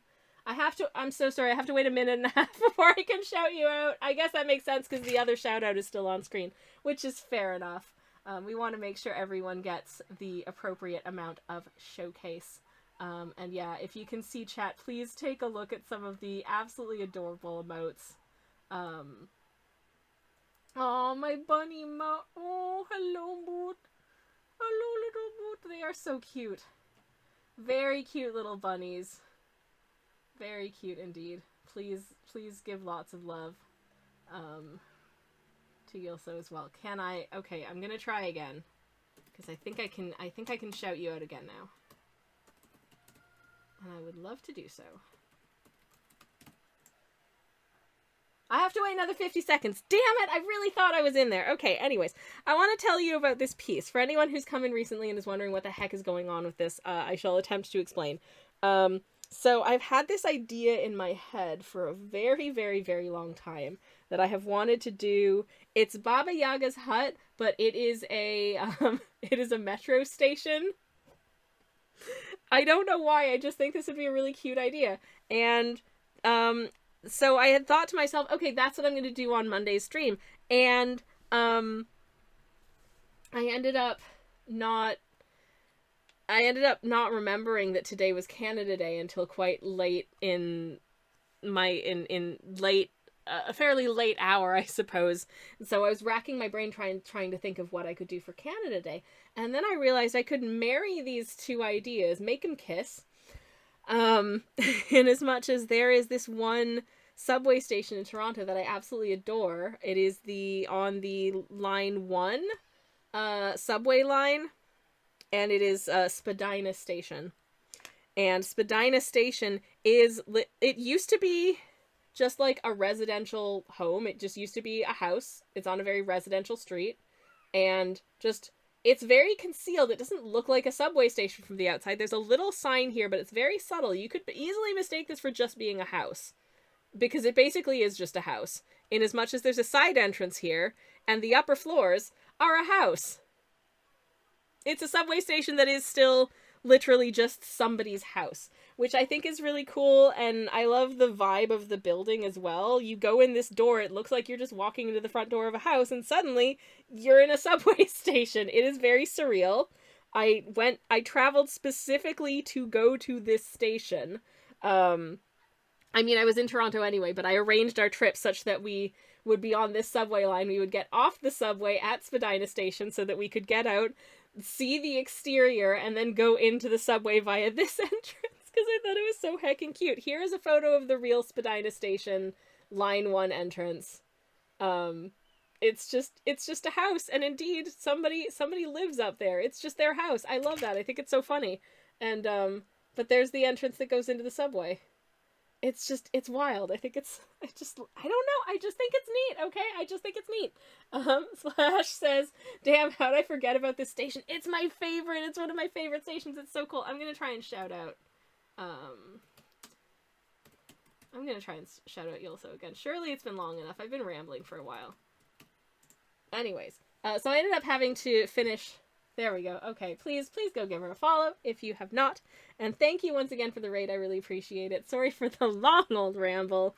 I had intended to paint this today, but I ended up needing to finish sketching out some of the details first. So I think we can maybe... Actually, no. You know what? There are some additional bits that I want to draw onto here before we paint them in. I think it would probably be wise to just have, like, the window details kind of scratched out here. I think it's just going to be, in the long run, I think it's just going to make things easier, if I do. So I'm going to attempt to do so. There we go. We've got those two sort of heavy metal and glass doors that you get, at the entrance to a TTC station. And there's gonna be a sign up here as well. So maybe I should try and rough in this sign.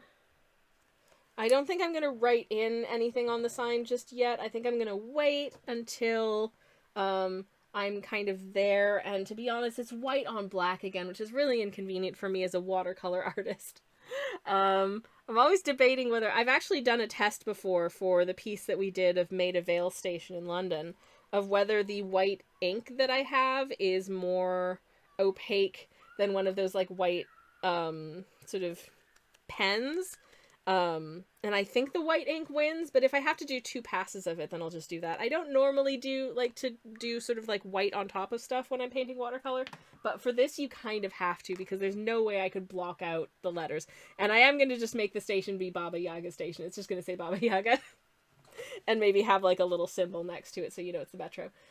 Thank you for the shout out and happy Canada Day, says Yulso. Thank you so much again for the raid. I really appreciate it. It's lovely to meet you. It's lovely to see you. I'm going to take a sip of one of my beverages, which is a black currant,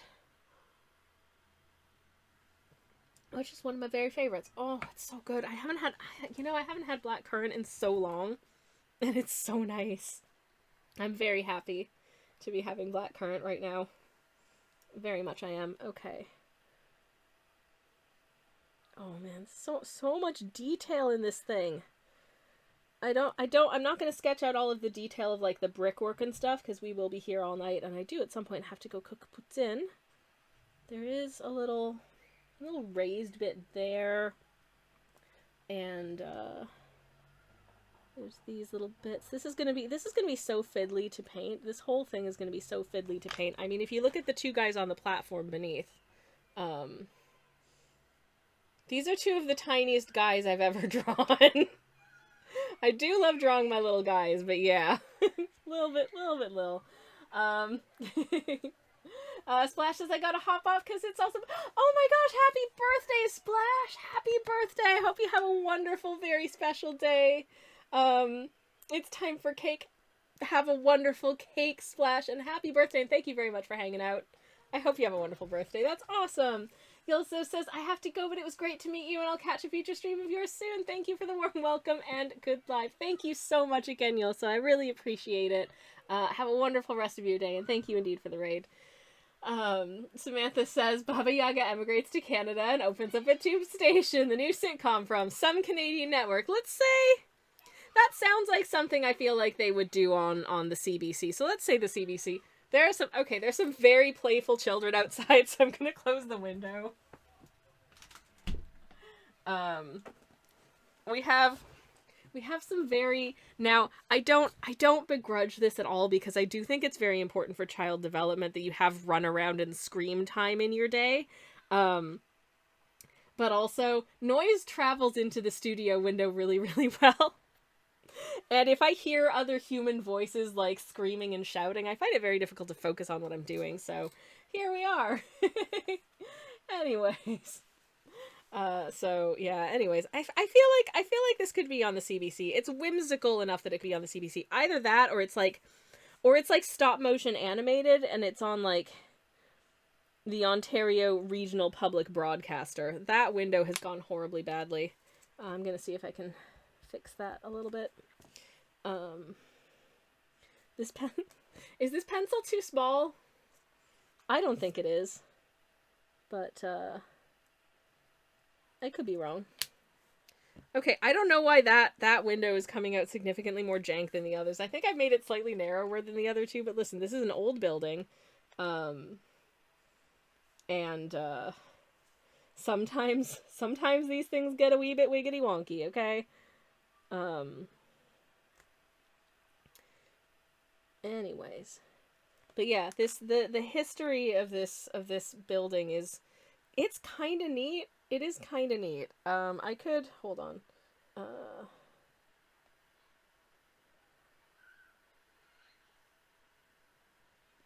I want to see if I can tell you some more specific, because I remember some of the neat information about this house, but not everything. I feel like I can find you.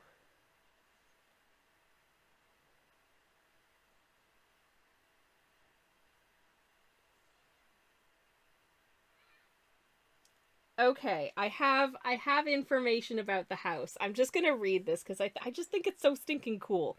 The main entrance to the Yonge and University line part of the station is concealed inside a house at number 85 Spadina Road, which is built in 1899 and listed as a heritage property by the City of Toronto in 1974.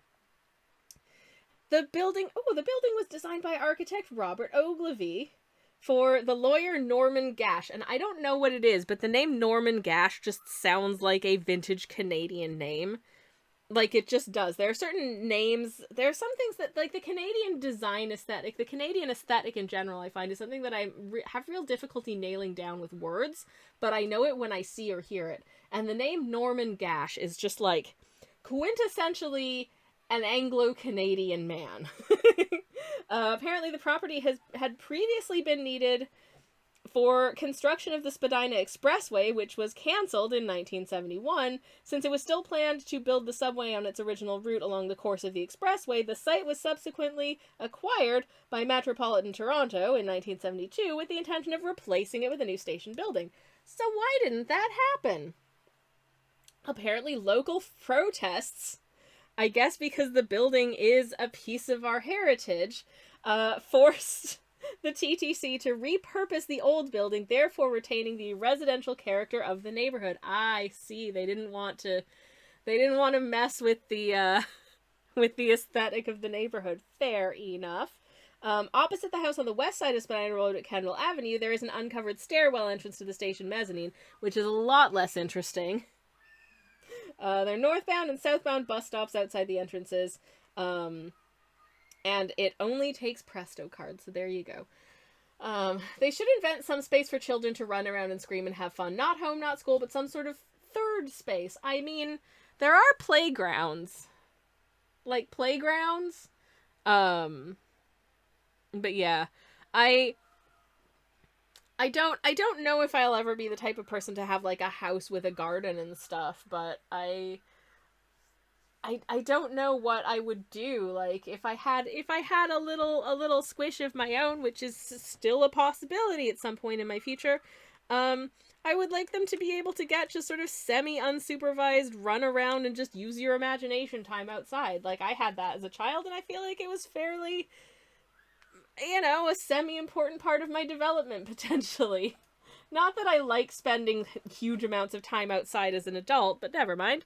That's also because the sun makes me come out in a rash, and I don't know, everything I like doing is in the house. So I have been thinking about doing a bit of plein air painting at some point, just for funsies, but I feel like, I don't know.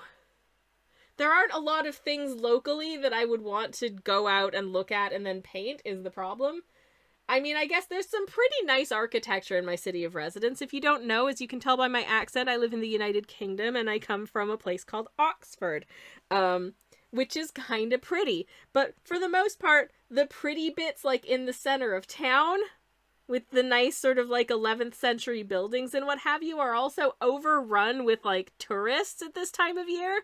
Tourists and summer school students. It is very busy in and about town most days. So I tend to avoid it wherever possible. Anyway, Samantha explains Oxford, the ford where the ox crossed the Thames. That's where the name comes from. And now you know. The more you know. And knowing is half the battle, G.I. Joe. That is good tea. Why am I like this? Like, seriously, real talk. Why am I like this? Anyways, it's my Moomin bottle today, because of course it is. Moomin bottle and a Moomin mug. Just for funsies. I do love this mug. Look, they're having such a nice time. They're cooking pancakes. They're just chilling. They're having a good one. Anyways, but yeah. I got a dribble of tea on my painting. Okay, well, I guess that bit's that color now. I don't think this will be too staining. It's not. It's fine. Anyways. Can't believe have I ever done... I've gotten paint water on my painting before, but that's just been pure water. But never mind. Cakes in a pan? Inconceivable, says Samantha. Aw, jeez. Aw, jeez. Am I going to paint anything any color today? Yes. Yes, I am. Am I going to paint a lot today? No. No, I am not. But I'm going to paint a very little bit right now. Just to say that I've done it. I mean, we have gotten a not inconsiderable amount of stuff done today. It's just that the things what we got done today were largely pencil sketching. But what I am going to do is I'm going to take this... So, okay, I think I briefly introduced these earlier, but these are the... These are Schmincke's super granulating watercolors. I've got... This is Desert Yellow. I've also got Tundra Orange, Galaxy Pink, Deep Sea Violet, and Shire Blue, which is bull stink because that is teal green, if ever there was one. It's the same color as the matte. This matte is not blue. For anyone who can see this, this is not blue, okay? This is green. It is green. Whoever named these colors, I have a slight bone to pick.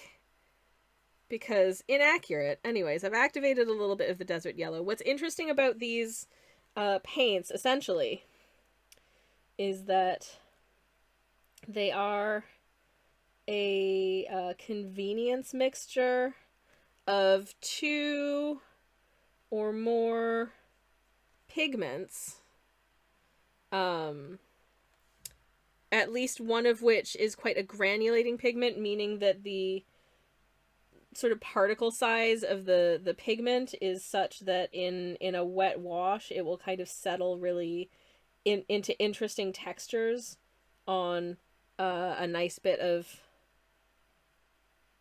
textured paper, which is absolutely my jam. But because they've used more than one pigment with one that is quite a granulating pigment, you can end up with some interesting color separating effects in wet washes.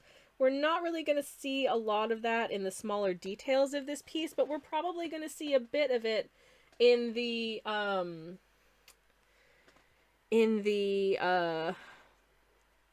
like larger bricky details of the house, which I'm very excited for. I'll probably be using a lot of the tundra orange for that, which is a really beautiful color. All of these colors are really beautiful.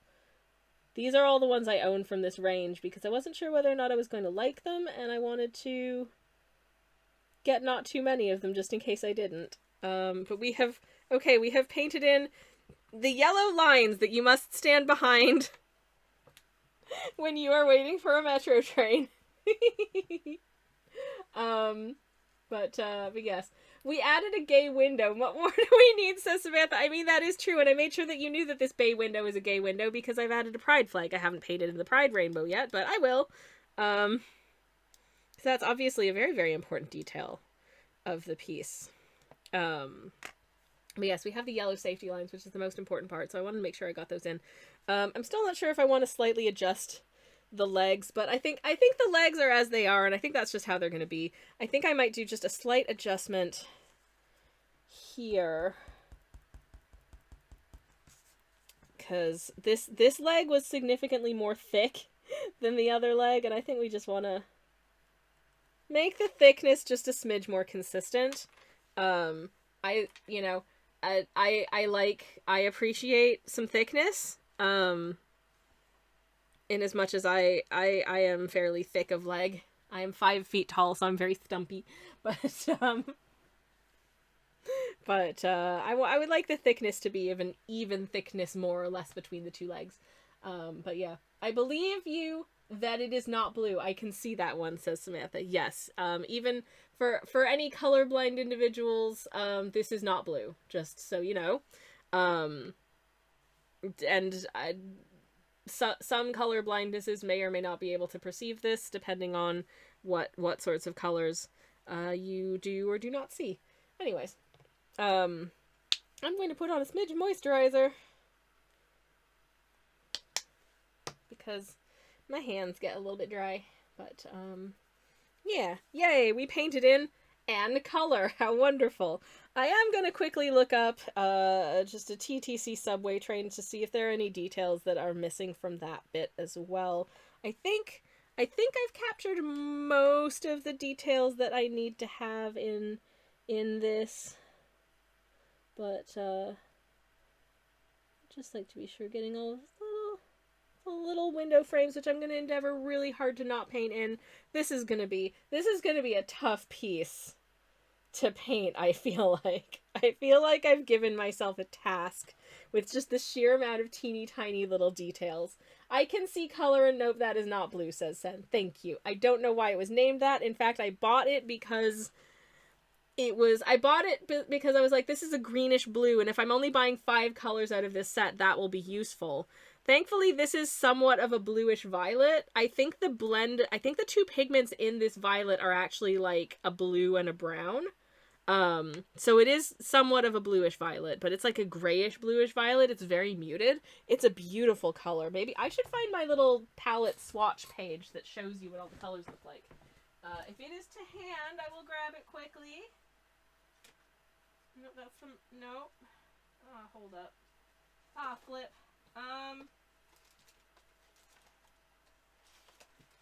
Okay, oh, heck, everything's falling off. Oh, no. Okay, there we go. Okay, I got it. So, you can see, I would say Deep Sea Violet almost feels bluer than Shire Blue, which even at its bluest is teal. But these are what all of the colors look like. There's Desert Yellow, which honestly I don't see a lot of color separation in Desert Yellow. It's mostly just a sort of softly brownish yellow. Tundra Orange as well, which is really... Here are some representative flowers that I just sort of like free painted with them to see how they looked as sort of a larger wash than just a couple little squares. Genuinely, I think these colors are beautiful. You see a much more dramatic color separation, I would say, in the Deep Sea Violet as a wash, and also the Shire Blue. It just really skews green. It really does. There's a bit in the Galaxy Pink, but the orange and yellow, I think, are fairly straight ahead just themselves. But you can also mix these colors together to get even more interesting colors, which of course I do. And we painted one full piece with this that I still haven't posted because I finished it right before Hollow Knight Art Month, which was the entire month of May. So that's pretty much all I painted, all that I posted during May. And then, so I still haven't had a chance to share it yet. It's been a whole other month, but never mind. Well, we painted a little bit of this, and I feel pretty good about that, and I do need to go cook dinner, so I think I'm gonna call it there for today. But yeah, thanks y'all for hanging out with me today. I've had an amazing Canada Day stream. I really have. I hope you've had a nice time hanging out and chatting about this, that, and the other. I'll be back on Thursday for a stream of, I don't know how long, because I legit am gonna have to end stream and run as soon as Sledge gets in to go vote. But we'll have a nice election day special on Thursday nonetheless. And we'll maybe get most of this painting done then, considering that we've gotten very little painting done today, but here we are. You know, sometimes that's fine. Like, I used to feel kind of a weird, like, pressure to finish what I started on stream, if that makes sense. Like, I would have to finish my painting within the space of one stream, and I've realized that sometimes I want to do things that take a little bit longer than sort of, you know, 2.5 or 3 hours, and so being able to do that is really, really nice. But yeah, I think, oh, you know what, okay, I know who we're gonna raid. I don't think I've had a chance to raid this person in quite a while. I'm just gonna check and make sure that they're not just about to finish, because it happened recently. I was like, oh, I'm gonna raid this person, and then they were literally just about to end. So I was like, oh, no. Anyways, okay, they are doing an art stream today. That's exciting and fun. It's loading. Oh, cool. Okay, yeah, some cool things are happening over there. So, and they've been streaming for 15 minutes. So, I'm gonna tell you what, why don't I actually start the raid? So the raid will start there. We are raiding Brandy today. If you're not familiar with Brandy Bingham, oh my goodness, Brandy does some amazing artwork. So it's really, really fun. I'm going to pop a generic raid message in the chat if you want to take that with you. Let's see, maybe just Anana's just popping in. If you don't know, Anana, of course, is our pineapple brush holder, who is a friend of the stream and a very, very good helper. So I've popped some Anana emotes into the generic raid message today. If you have the emotes, feel free to grab the raid message with the emotes. If you don't have the emotes, feel free to just say generic raid message, or add whatever cool emotes you want to add. It's all good. I will be back on Thursday for the Election Day special, and in the meantime, I would like to thank you all very much for hanging out with me today. I would like to thank the lovely James B. Barrow and the lovely Yulsa Illustrations for rating us today. Please do go give them a follow if you haven't already.